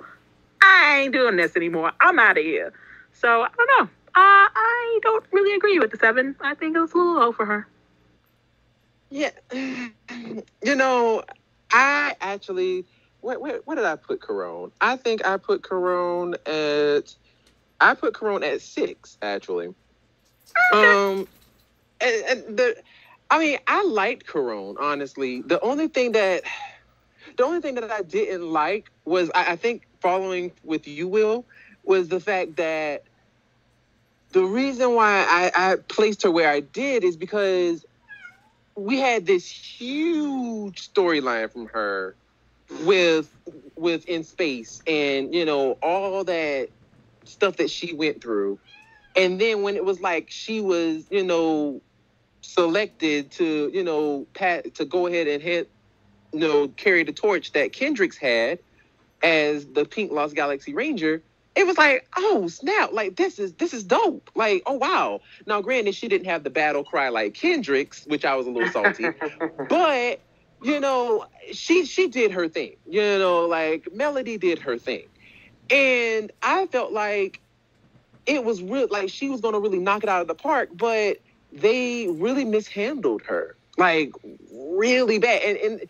And I guess it was just like I was really rooting for her, rooting for them to really do some like really great stuff with her.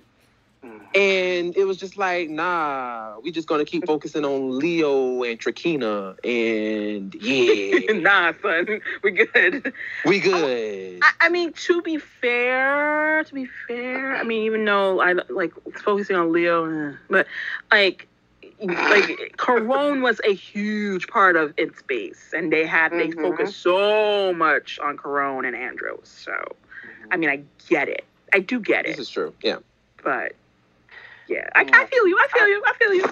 I like Carone as an overall Power Rangers character more so than a high-ranking Ranger. A high-ranking Pink Ranger. Got you. Pink Ranger, yeah. Right. Yeah. So like you guys have said, like the fact that she had the entire In Space storyline and the backstory, and then to accomplish her dream of becoming a ranger in Lost Galaxy, that's like such a cool, like a full circle story. But as the actual ranger that she was, she didn't do anything. So that's what screws it up for me, like her standing as a Pink Ranger. And I hate that because I do really appreciate her character and her story, but she just was not given, you know, what she probably deserved as a character. Right. Yeah. You're convincing me, and partially because Lost Galaxy is a little fuzzy, a little bit, but you're convincing me. Like I mean, to be fair, there are other Rangers that you have not named yet on this list that were lower on my list, so therefore, Corona got a little bump upsies, so. Yeah, I'm interested to see who's next, because, Lord. Well, I think, honestly, this is going to blow you, because I was actually very shocked, because she was much lower on my list, which I was like, what the heck is going on here? Number 6, Sydney, the pink SPD Ranger, coming in at 28 points. That's right. What exactly where she needs to be. Exactly what the heck? Exactly where. But I'll let other people have the floor. What? I gave her number 9 on my list. I think like for me, it's another situation where her ranking it had to do with how I felt about her season, and I did enjoy SPD. And for Sid, I did enjoy her. She was she had a personality. She made me laugh. As far as everything that she did as a solo ranger, as a Pink Ranger, I honestly, it's been a while since I watched it, so I can't really remember that well. I just remember I liked her character. She made me laugh. So, wow, Lena, girl, what you think? She was actually number 5 on my list as well, and thank you. And I personally really liked her as a character. Like I don't remember all the details of her at this particular moment because it's been a while since I've seen the season, but I do remember kind of like what Will said. I really enjoy her character. She had a personality. I always enjoy watching her because she always made me laugh. She's like, like Bridge. She's support. I feel like she's such a good supporting character. There you go. That's what I was trying to get out. And so I really like that. And I like when she did have her solo episodes. She did well in it. She progressed from that. And I like how by the end of it, she really came far from how she originally started the season with, where she was such a princess in the very beginning, and then towards the end she started to really own up to her responsibilities and taking charge of who she is, but also knowing the fact that yes, she is a princess, so what, I can still do X, Y, and Z. I still kick her butt. So I know I really liked her, and I thoroughly enjoy her character when she was Pink. Let me tell you why she's 6. And I don't disagree with 5. I don't. Let me tell you why she was 6 and she's dead on where she needs to be. Okay? Let me tell you something. When you talk about I guess your Valley girl type or whatever, but she does it right. You know what I'm saying? Yes, she owns who she is. Yep. She's like, yes, I like good things. Yes, I like things that look good. Yep. Yes, I like to look good. Yes, I like the good stuff in life. Yes, this is who I am. Yep. And I'm going to still take care of business because I'm part of this B squad. Yep. And listen, we all part of this B squad, okay? I'm not just the only one part of this B squad. None of us are A's. None of us. So let's just keep it 100. Second, she started off, it was, little rocky, but overall, the evolution, like Lena said, the evolution of her, just coming into her own and everything, and contributing to the team, all of that. And there was the episode where she and Jack, she was just like, look, listen, just because you're the leader, okay? Let me teach you a little something about this SPD women. Let me tell you, the things that comes out of her mouth were funny. The things that she said was believable. In terms of the cast alone, one of the best casts that we've ever had. So, and then her just adding, just being the girly girl, but being tough and cool and making sure that you're part of that team and you're doing what you got to do and you're doing it right. Yep. Hello. Won't he do it? I mean, it's just like the quintessential Pink Ranger, if you like the girly girl type. You know what I mean? Everything about her was right. Now, were there times where in SPD They had character traits that would flip-flop every episode that they choose, and they didn't want to pick one. Yeah. Okay. Yes. We're not discounting that. We know that happens. Those were some of the most bipolar Rangers Let me I've tell ever you, seen. it is very true. But overall, as Sid as a Ranger and being tactical and contributing to the team, I really enjoyed her, and more people should learn how to make a girly girl type of character being taken seriously. Yeah. And you should learn how to do that with Sid. So, Yep. therefore, hey, can you imagine if you had Mia on SVD? The character Mia. The character that they wrote for Mia. Can you imagine if they here? Like, come on, she wouldn't, literally, she would, leave. They would be like, I can't do this. This is too hard. Like, this is right here. Like, I can't. So Sid, exactly where she needs to be. Yep. I loved it. Brandon, where is she for you? Because you act like you're so surprised. For me, Sydney was number 8 for me. It wasn't so bad. So she wasn't that I thought low, she was like but 12 for you or something. Right? My no, God. she wasn't 12, bad. but I don't know. Like, I mean, I agree with all of the stuff that y'all are saying about her. I agree, but I just felt like the ones on my list were better than her before. Okay, no, honestly, the way in which that you prefaced it sounded like she was like 14. You know what I'm saying? I don't know. Like, no. I agree with Lisa. it's Like, not bad. the way you made it sound like she she was wasn't down that there. bad. No. Yeah, but like I just felt like, to me, she just kind of she definitely was like she did her thing. Like Sydney was like one of my favorite Rangers off of SVD. So I really liked her, but I don't know. It was just like, I guess along with the flip floppy personalities, every one of them were Geminis. I'm just like, You're not wrong.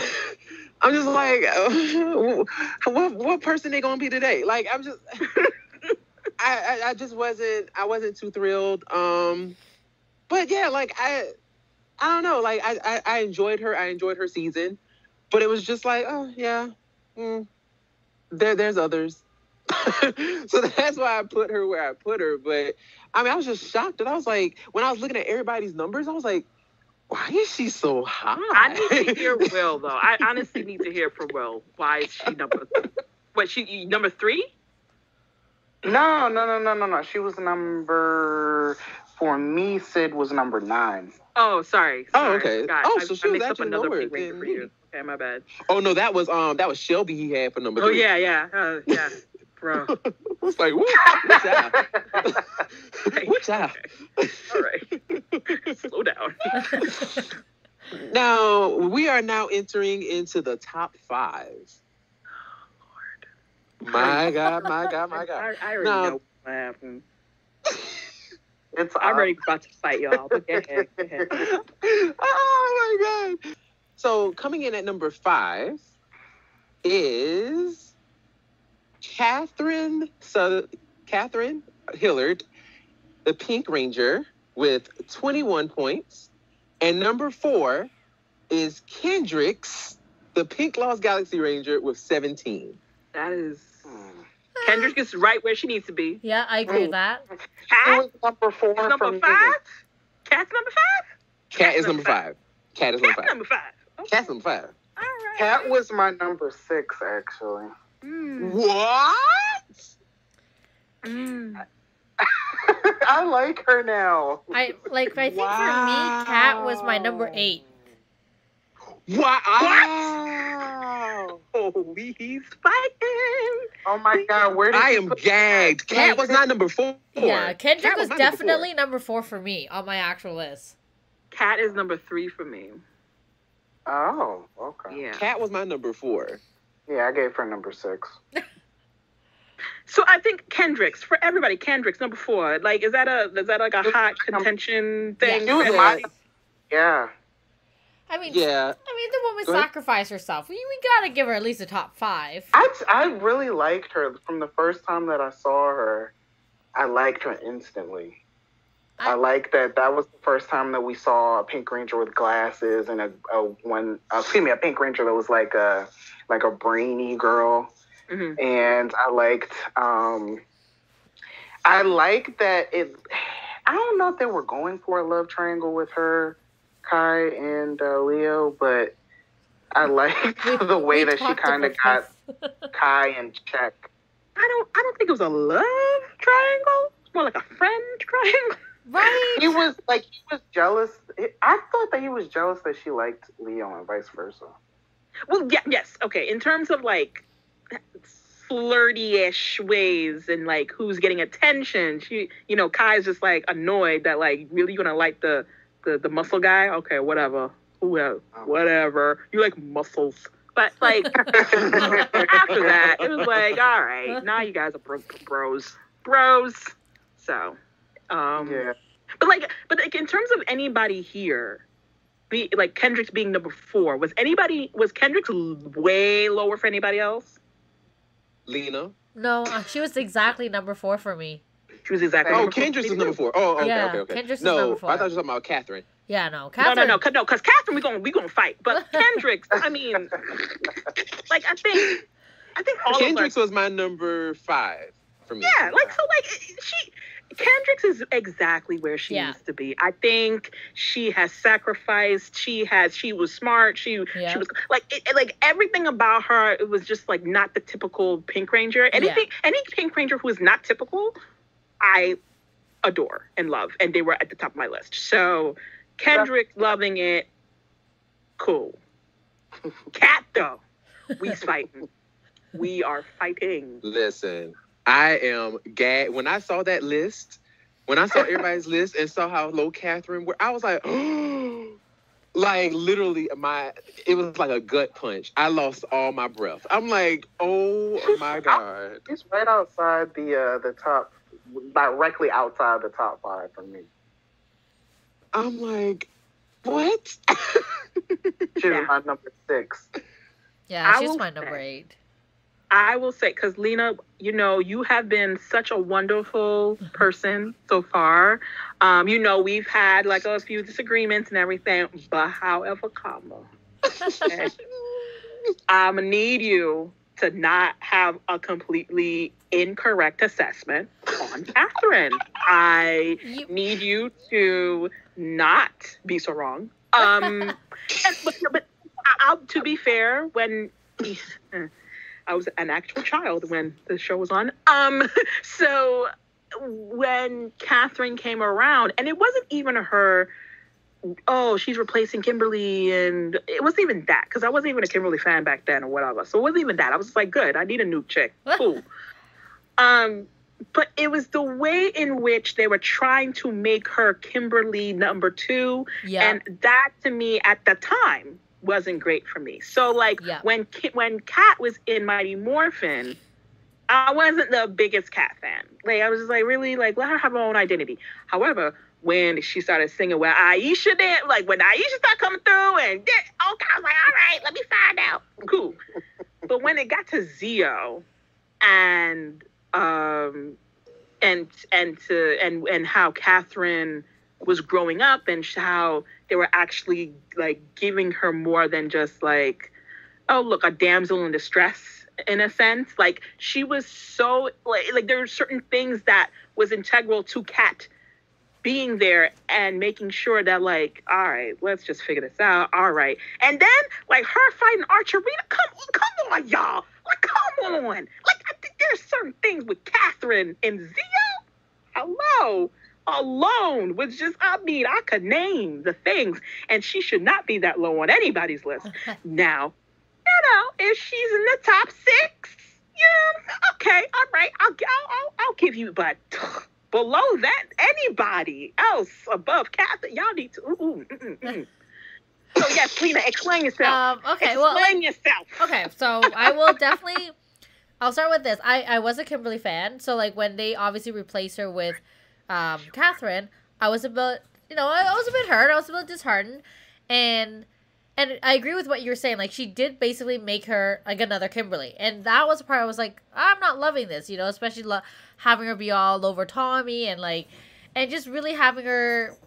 First of all, being that Tommy was all over her. Let me just say. No, Tommy was all over her. Like straight up. Okay. Tommy was all over her. She was just like, I just need some help with my car. And he was like, yep, you sure do. Mm-hmm.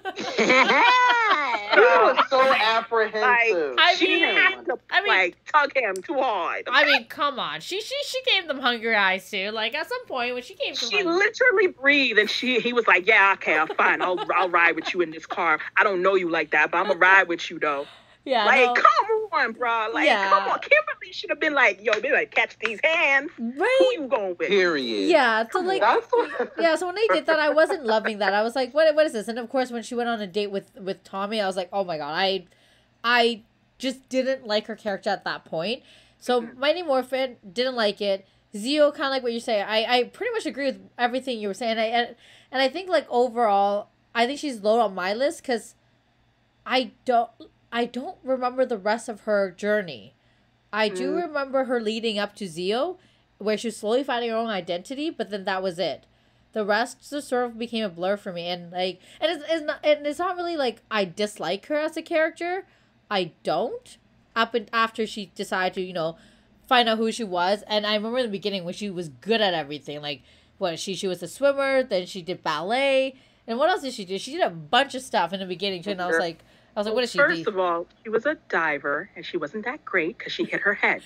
So, yes, exactly. Not that great. Exactly. Didn't mention that again, ever. So, there you go. Listen. Now, as much as Catherine has a special place in my heart, because let me tell y'all my track with her. Now, I wasn't the biggest, Pink Ranger fan anyway. I was all about Yellow. Anybody that knows me, I pretty much stand for Yellow Rangers. So, for me, it was Kimberly. She was cool, but, okay. When she left, I did feel it. I was like, dang, Kimberly gone. But the gag was, when she was replaced with Kat, I was like, not the girl who almost tried to kill her. What kind of foolishness?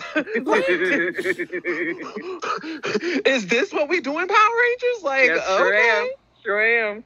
All right. Okay. Okay. Whatever. So I really wasn't feeling that too much. Can't lie. Wasn't feeling it. I was like, okay. And then the whole, I just always kind of, after she became the Pink Ranger, it was literally almost every episode up until they turned into little kids, it was pretty much almost every one of them were Catherine episodes.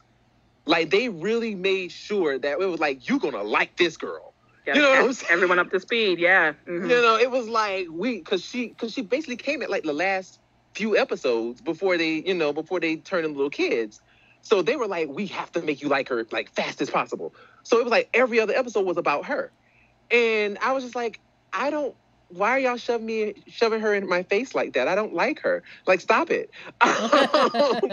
So for me, I really didn't like her until Zio, which I was okay, for me, Catherine's very full on tenure as a Ranger started at Zio for me. That's when I was she is officially a Power Ranger for me. Yeah. And let's not take away Ninjetti. There was a good chunk of the Ninjettis that she did. Girl. Right. You saw the height difference. I'm all right, everybody matches up now. It's cool. Okay. Don't take that away from her. How she was so excited the first time. She was oh, this is so awesome. It was cute. It was cute. It was cute or whatever. But yeah, Zio is where I started to like her. Yeah, like Zio was like, yeah, I really like her. And then it was like, the one thing that really stuck out to me that I just could not get with, even though I was like, I'm rooting for you, girl, I'm rooting for you. She just couldn't. This girl literally was good at almost everything except for standing on her 2 feet. She was forever twisting them ankles. I'm like, girl, what is wrong with you? You are a dancer.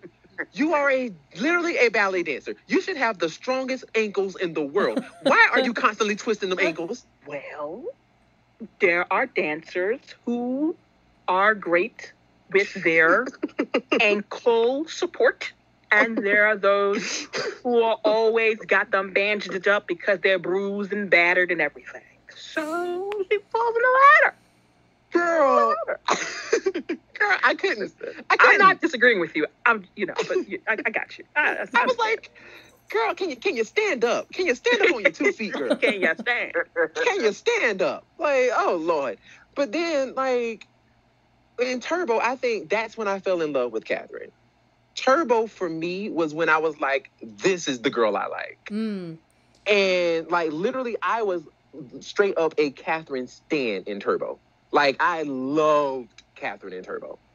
Like when she literally when she did that scorpion kick, I said, this girl, she has my heart. She has my heart now. Like I love her. Like I love how she progressed. Like, I mean, literally MMPR, I'm just like, Zio, I loved her. Tobo, she was great. Like, I mean, she, out of everybody, progressed so much where it was just like, all right, like, most improved by far, love her. Absolutely. Yeah. Absolutely. And you don't really get that a lot with Pink Rangers. You really don't. No. So, unfortunately. So yeah, she is number 5, and Kendricks was number 4. Now, who is number 3? Dun, dun, dun. Can we do 3 and 2 together? Has to be Cassie. Well, because then we'll know one. We'll know one. Oh, true. So, who y'all think number 3 is? Cassie. Jen. Cassie. I think y'all picked Cassie. I think y'all picked Cassie. Y'all. All right. Well, the votes are in. Number 3, Kimberly, the Mighty Morphin Pink Ranger, with 15 points. She's too high. I'm actually kind of surprised. She's too high. Kimberly, you're too high. Like, she's too high. I am actually shocked. Wow. She is too high. Kimberly. Okay, all right. Everybody, I'm sorry. Everybody, where was Kim for you? Kim for me was number 1. Go ahead. For Lena? Yeah. She was number 1 on my list. Of course she is. She was number 2 for me. Oh my gosh. Oh my gosh. Brandon. Kimberly was number 3 for me. Y'all are some, wow. Where was she for you? Guess. 10? She was a hot 9, and I was just like, I'm being nice. We were close. Yeah, that does sound like being nice. A hot 9. Like, I was just like, you know what? This is the best you gonna get, child, because I was gonna make you lower. Now, I need to know, because when I saw that, I'm like, what? I have to ask her, why number 9? Let me tell you something. Let me tell y'all. Let me break this down for you. I wouldn't be no pink spandex for nothing. Come on. Now, over time, I have liked her a little bit more because we've had such trash Pink Rangers afterward. I'm like, okay, well, you know. It made me appreciate her competency a little bit more. However, let me tell you, right? When I gave my praise to Sid, okay, it was all shade to Kimberly because they saw, oh, let's make Valley Girl good. You know what I mean? Kimberly, like, she's only at the top because she's the original. Let's just be real. Let's just keep it all the way 100. Yeah. And she did like 50 billion episodes. Let's keep it all the way 100. All the way. Because if she only got a hot 40, like most of these kids got a hot 40, like, she would not be the top. And she only gets it because she's original. Like, oh my gosh. First of all, the number of times she has to depend on Tommy to save her. The number of times she cries to Tommy. The number of times she whines. The number of times that she has to have somebody help her out is ridiculous. And then, okay, fine. So you morph, and then all of a sudden, like, okay, you great at this bow and arrow situation. Okay, whatever. I'll give you that, because whatever. But oh my gosh, as a person, as the entity of a Pink Ranger, she was the epitome of, like, what you shouldn't do. Like, it was just all the way. Like, listen, I am a black girl for the Bronx. What I got in common with some Valley girl who's just like, oh my gosh, shopping and oh my gosh, or whatever. Now, over time, like, they wrote her a little bit better, which is great, because, like, after how many, like, 200 episodes or some number, like, I mean, at least throw her a bone and write her better. But, like, she like, literally, the episodes that I have enjoyed with her are the ones where she's with Billy and, like, she's either being challenged in a certain way, like the juxtaposition of the smart guy and the Valley girl. I'm like, oh, right, makes for an interesting storyline. Outside of that, like, it's just, I can't with the Kimberly worship. I can't. She wasn't that great of a fighter. She wasn't, the only, and I'm not going to put this out there too. I'm going to put this other thing out there. The only reason why guys like her is because they want to bang her. Let's just be real. Let's just keep it all the way 100. Okay? Because she wasn't that good. She was just okay. It's okay to be just okay. But let me tell you who's better than her. Data, who did her job and who did her job well. Even though she's boring, she did her job well as a Pink Ranger. You know, Sid, who's actually a Valley girl, actually did her job well. So of course she's going to be better. Shelby, who actually is an interesting character from jump and not just like, oh my gosh, shopping. Oh my gosh, I play guitar and I'm, like, so deep. Oh my gosh, I wonder if Tommy likes me. Like, I'm not gonna tell him that. I don't know. Like, oh my gosh, I wonder if he was gonna kiss me or not. It was just annoying. She was annoying. And when I back in the day when we had VHS, I know some of y'all don't know what VHS is, and you tape it, I would fast forward through her parts because I don't give one rat's behind about Kimberly. It was annoying.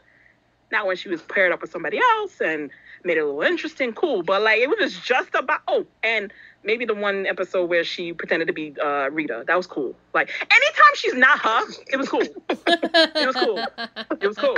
Not gonna lie, I watch those episodes all the time. It was hilarious. But, like, oh my gosh, Kimberly is a character? Kimberly is like, okay, like, maybe she's like the heart of the team. No, I think maybe you could give that to Treaty. Like, oh, okay, well, like, was she actually funny and kept the team? No, actually, that was Zach. Was she smart? No, that was Billy. I'm not the leader. So what the bleep was she? What was she? Other than she's the cute girl who likes to date the dude with the long hair. Like, what the bleep was she? I can't, like, please tell me, convince me. Convince you? Okay, I got you, sis. I got you. I can keep going, but we're not going to tag me in. Tag me in. Here's why I put her at number 3. Here's why I put her there. Now, at least you didn't put her number 1, like, or 2. So no. That wasn't happening. But here's my thing. Now, all first stuff aside for me, the reason why I did not put her, let me rephrase that. The reason why I put her where I did is because, to me, now, I'm kind of gagged that you said that she wasn't that great of a fighter. because she, as far as like the most athletic, she was one of the most athletic Pink Rangers we've ever had. And I'm just like, to me, athleticism and fighting ability are not equivalent. But go ahead.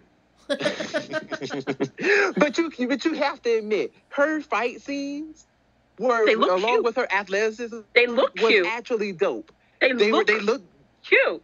It's they not look cute, fighting and they were ability. entertaining. It was entertaining to look at. If you're making a television show, sure. Doing flippity-doos. Billy, he knew how to do flippity-doos too, but his fighting ability was not great. So, again, great television, but you can't fight. Continue. But still, like, even then, it was like, with her and Billy, they both were, like, great athletes, but...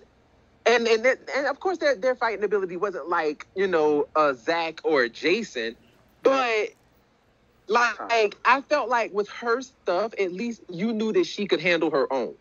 Like, especially when, like, before Tommy even got there, like, she was actually one of the ones, like, that was actually kicking butt while Trini and Billy were all doing whatever. Like, her, Zach, and Jason was actually holding it down. Stop it. They were. Stop it. They used her as the extension exactly. of a centrifugal move. And an extension. She didn't contribute to that. She didn't contribute. She could have been a log that they, like, tied to his legs, to his arms, or whatever she was holding on to. I can't. Like, I can't. She totally contributed. I'm not saying she didn't do nothing. I'm just saying she made it. Like, she was able to survive. Okay, cool. No, she was more than that. Continue. She was more than that. Nah. I feel like you're not giving her a fair chance. You're not giving her a fair chance. I mean, she was practically second in command on the movie. Girl, you did not say. She what? Was she not in the movie? Was she not second in command? Was she not? I felt like she was second in command along with Billy, period, by the time Jason, Zach, and Trini left. Yo, like, what? We are not. What are y'all saying? What? It wasn't Rocky. It sure enough wasn't Rocky. First of all, now we are not. Now there have been years of debates about who's second in command and whatever in any show, right? But you cannot tell me at all that Kimberly Hart was second in command with anything. That is not the case. That is not even real. It's not real. Oh, come on. It's not real. It's not real. It's not real. Okay. In terms of if anybody was going to be second in command with anything, it would have been Billy because he actually has the smarts to do it. Nah. Girl, y'all can't. I mean, look, I understand. She's a fan favorite. I get it. She had a lot of toys that's come out that we had to buy over and over. I understand. I get it. She captured your heart. Pun intended. But that don't mean that she was the best. It's okay that she was just okay. It's fine. For me, she has grown from me not liking her to me thinking, okay, you know what? She was a decent Pink Ranger. She was decent. She wasn't the best. Like, continue, please. What else has she contributed? I mean, like, I feel like she definitely, over time, like, her progression was hella slow. Like, I'm not even gonna lie to you on that. Like, her progression was stupid slow. But it definitely felt like in season 2, it was like they really started to get their stride with her. That's what it honestly felt like. It felt like in season 2, it was like, let's actually kind of switch her up a little bit. Let's take her out of like the Valley Girl mindset for like maybe like 2.5 seconds. Like let's just actually give her something to do. And more you started to unravel things about her that was like, oh, she's not just your typical Valley girl. Like, she actually has issues. Like, she's actually dealing with Lena, stuff. jump in anytime. Yeah. Anytime. Well, she's number one for you. Anytime. Honestly, like, she was number one for me, and it's not really even that deep. It's just because, like, kind of like we said, she was original Pink, and I've always really liked her from then, and yeah, she's not really that deep, I promise. Well, I have. Wow. No, but for real, I appreciate Lena's answer because she's just like, listen, she's the original, and like she means lots, and that's it, point blank, period. And I can understand that because I totally right. It's Brandon the one that's actually trying to come up with reasons. Yeah, I'm sorry, and you know what? I do agree with everything you're saying, Lisa. Like, I really do. Like, obviously, watching back at it as an adult, I'm like, holy crap! Like, she's a terrible ranger, left, right, and center. Thank you. And she's not terrible. Like, no, she is. Like, okay, like Tommy all the time. You know how many times I have to count on my hand? For Tommy more than Kimberly did. Pardon? Oh, she sure did. She sure did. Catherine was like, literally every 5 minutes, Catherine was getting her butt handed to her, and she was like, Tommy! Hold on. One, you're not wrong in terms of cats yelling for Tommy. You're not wrong. However, right? Kimberly has been there for like 50 billion episodes. Yes. Okay? And was still. Yeah. Still, like, Catherine yelled for him for a couple of times, cool, whatever. Then she went off and did her thing. Yeah. Okay, continue. Tell me. Like, even give me an example of Kimberly being like, you like how that, because I know some examples of how her character changed and how she evolved. But you give me. You tell me. I liked the progression through the 3 seasons. The fact that she was there so long, maybe that's why, like Brandon, you feel like it was a slow build. But she went from being totally vain to like standing up for her best friend Aisha against the mean girl Veronica. That was something that I always liked. Always like black girl, yeah, whatever. Yeah. Well, I wish that they would have introduced her like sooner. I would have loved to see how Trini would have interacted with her, but anywho, I loved that we saw that she actually did have some layers. She's a gymnast. She plays the guitar. She did the dance classes for the girls. She knows sign language. She flew a plane on her own. She was freaked out, and she was able to save herself and Bulk Skull and her uncle without morphing. Yeah, that kind of goes back to what we were saying about, like, Catherine. Like, she just did way too much for her character. That was not realistic. I mean, like, they're giving her stuff to do. Yeah, I can agree with that, but it's just like, I remember I got to a point where I remember thinking, okay, realistically, when did she even have time to learn sign language? And she only used that for that one episode. Then after that, I knew the girl at that point for a couple of episodes. It's very possible that she learned that when she was a child or recently. Especially since she had a deaf girl in her in the group that she was in. Yeah, but sign language isn't something you pick up like that easily. It takes time to build. Like, she was like full on having conversation in sign language, where when people first learn out, usually they spell things out first before they can even, you know what I mean, like have a full on conversation in that format. So like, I don't know, it's just, and her flying a plane, like, come on. Let's be realistic here. Okay, what else was there? The fact that she has solo kills on her own, I always thought that was pretty cool. Because I don't think that every ranger can say that, and she killed like 2 or 3 monsters by herself.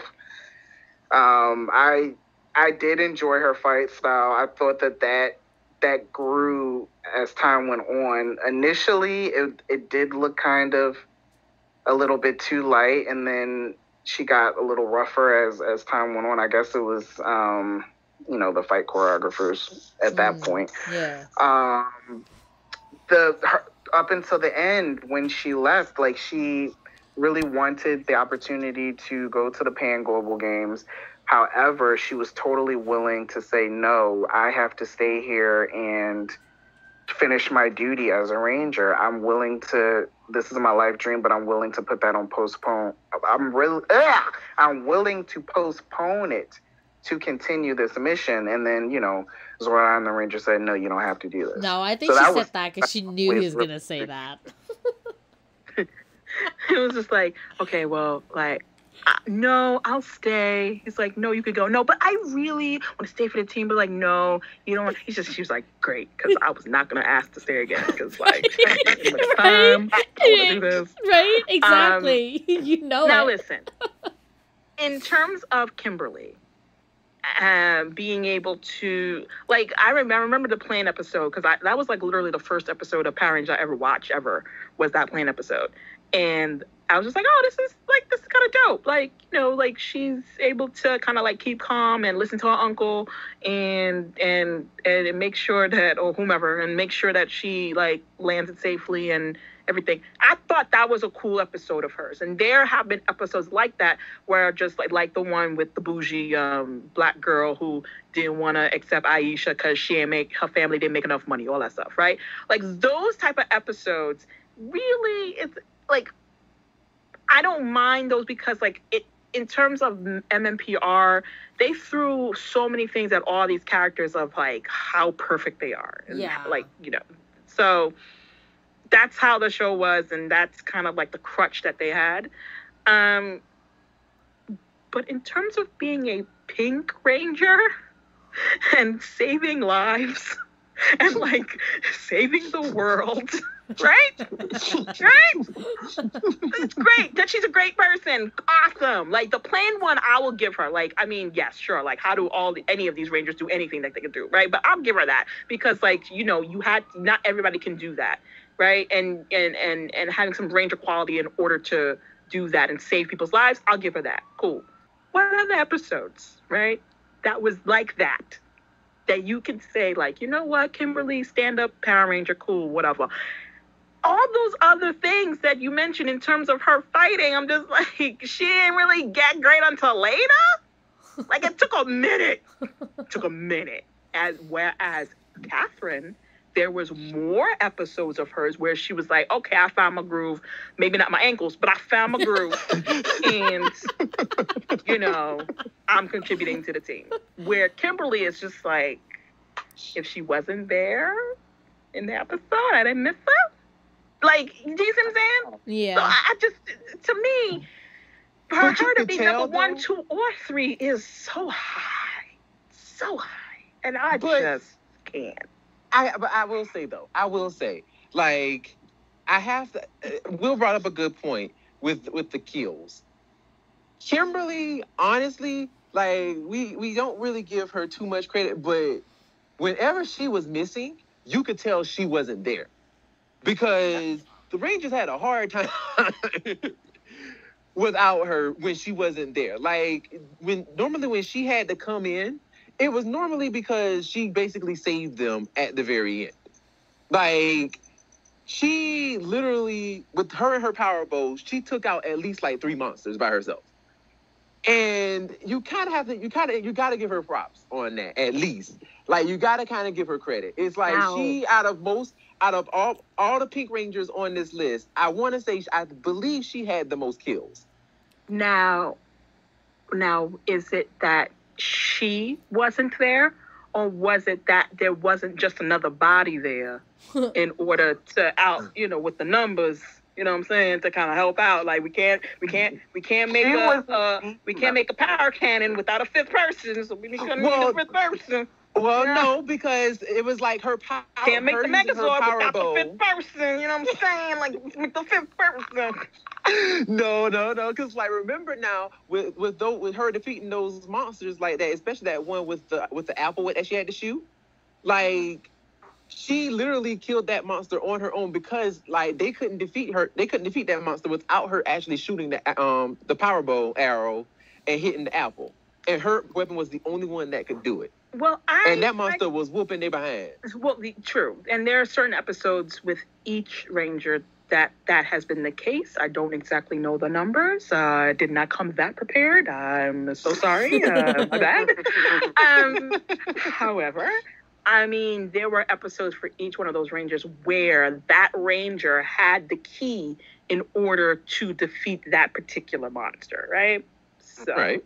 let me just say that it just was not just indicative of her and her team. However, if we're talking about Pink Rangers, okay, Right.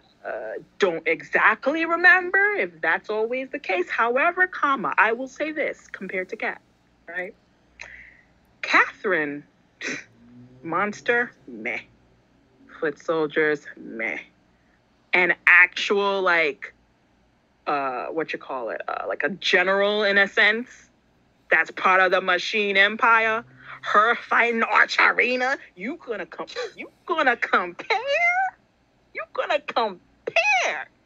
a monster here, there, meh. To Archerina? Come on. But Marchionno also handed her butt to her too. But the thing is that Archerina is a harder opponent than little monster. Little monster, you find a little weakness here, and then they go boom, right?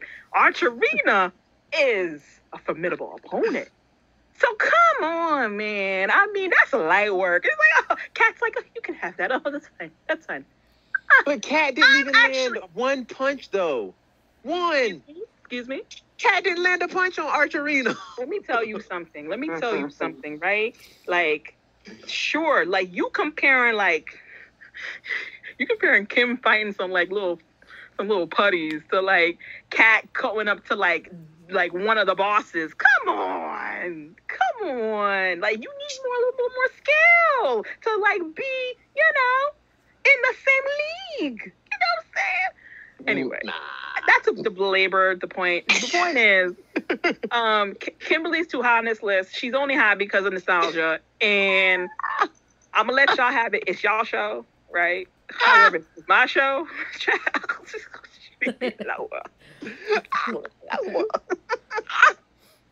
She's number 3, right, on this? Yeah, she's number 3. Okay, got it. And one more thing, her being a step above Kat, I don't mind that. I can't be angry with that, right? It's not my. But if she was like way above Kat and way below, I was just like, okay, now we be fighting, No, she wasn't too far above Kat. She wasn't too far. Which I actually, like I said, I had Kat and Kimberly like back to back. But I did. Yeah. But whatever. Number 2, I'm pretty sure it's easy to guess. Number 2, Cassie, the Pink Turbo and Space Ranger with 11 points. yeah, And I wonder who's number 1. Jen. Obviously, Jen. Pink Time Force Ranger. You know what? With like, 6 points. They were exactly where they're supposed to be. I can agree with that. Yeah. Me too. They were number 1 and 2 for me. Yeah, same here. Cassie was my number 5. Jen's my number 1. Jen's my 3, but Cassie's my 2nd. Jen is number 1. Cassie is number 2 for me. Yeah, Brandon is correct this time. Oh gosh, I mean, really, like, there's nothing. So wait a minute. So Will, who's your top 5? My top 5 were Cassie, Kendrick, Shelby, Kim, Jen. Shelby was okay. Yeah, I'm still shocked. About Shelby. I really like her. We're learning to live with Will. Will has been shocking us like forever with his choices. Yeah. He really has. I just be like, sir, what are you, the odd man out every time.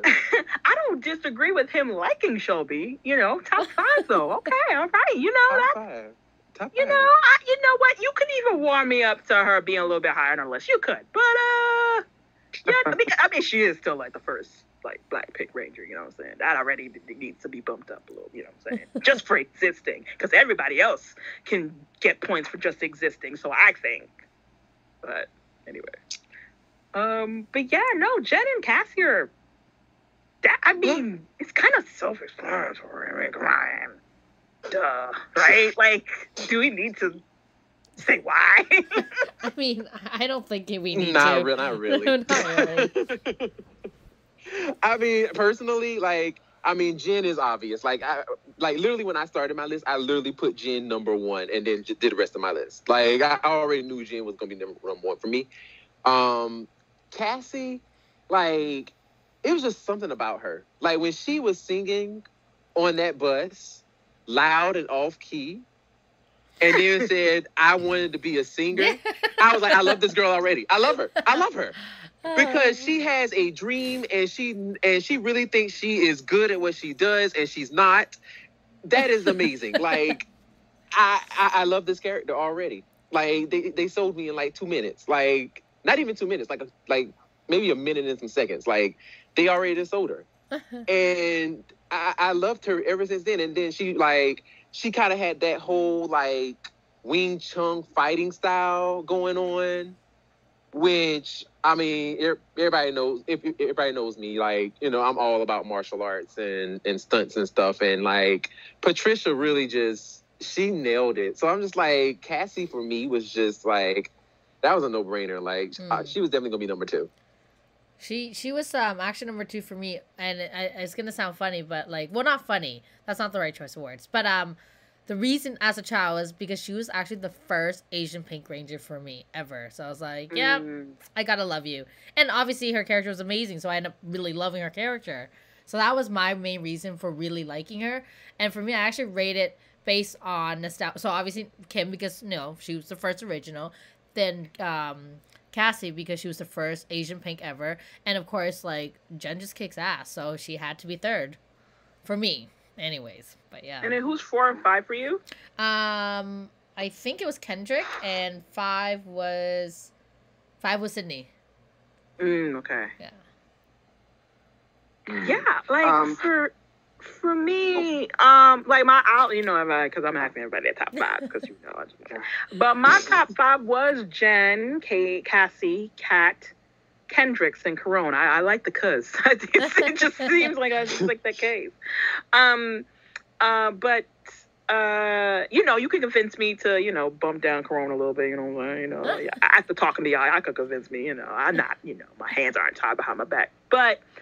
I mean, Jen, obviously, because like she was the leader, and it was nice to have a leader who was a girl, even though the Sentai kind of said otherwise. But right. But it was nice that they wrote that in there to be like, nah, like she's actually the leader, and like so it was nice to see like again an atypical Pink Ranger, and I like her, and it's great.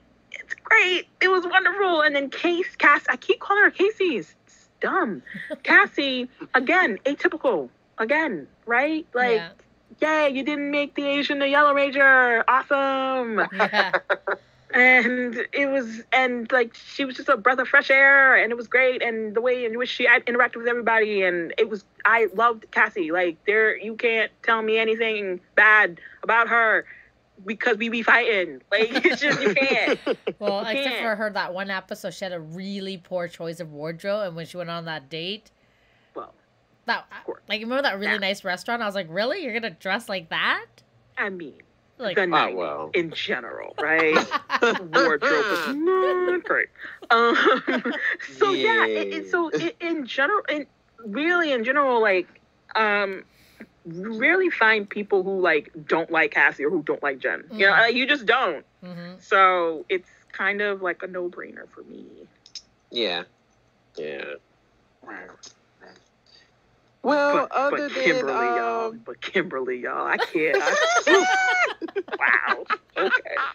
I'm just glad she wasn't number 1 on the overall list. Like, to me, I mean, that's a win for me because I'm just like, if she is number 1 on this mother effing list, I would leave. I'm like, good night.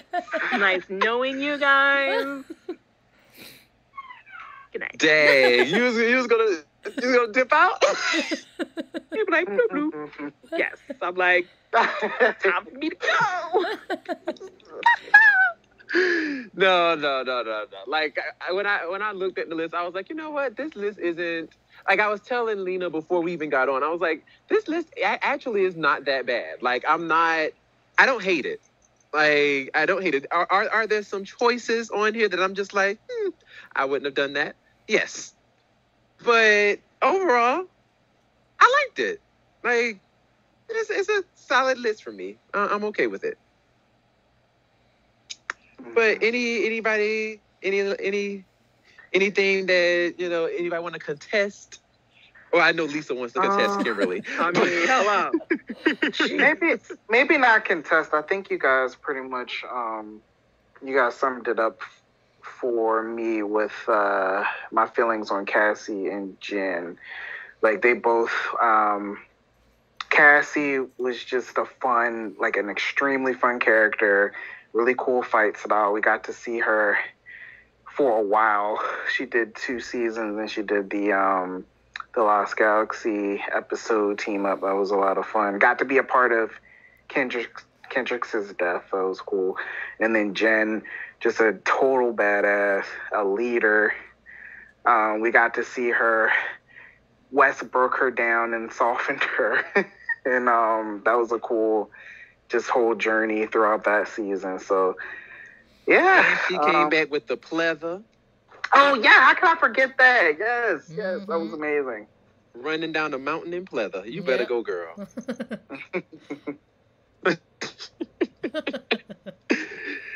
Well, once again, thank you so much, Lisa, for joining us on the show today or tonight. This morning. Yeah. Right, this morning. It's been a pleasure. Once again, just let the people know where they can find you. You can find me at nopinkSpandex.com and on the socials. So on Facebook, Twitter, Instagram, YouTube, and TikTok, No Pink Spandex. Just Google. You can Google if you don't remember. Just No Pink Spandex. Do your thing. Just Google it all. And, of course, you can always find us at our official link. It'll be linktr.ee/Tribunal of the Grid. And you can find all of our links there, and you can listen to our episodes, and you can also listen to this one the same way. And once again, my name is Brandon. I am Lena. Will. And we will see you next time. Bye. Bye. Bye.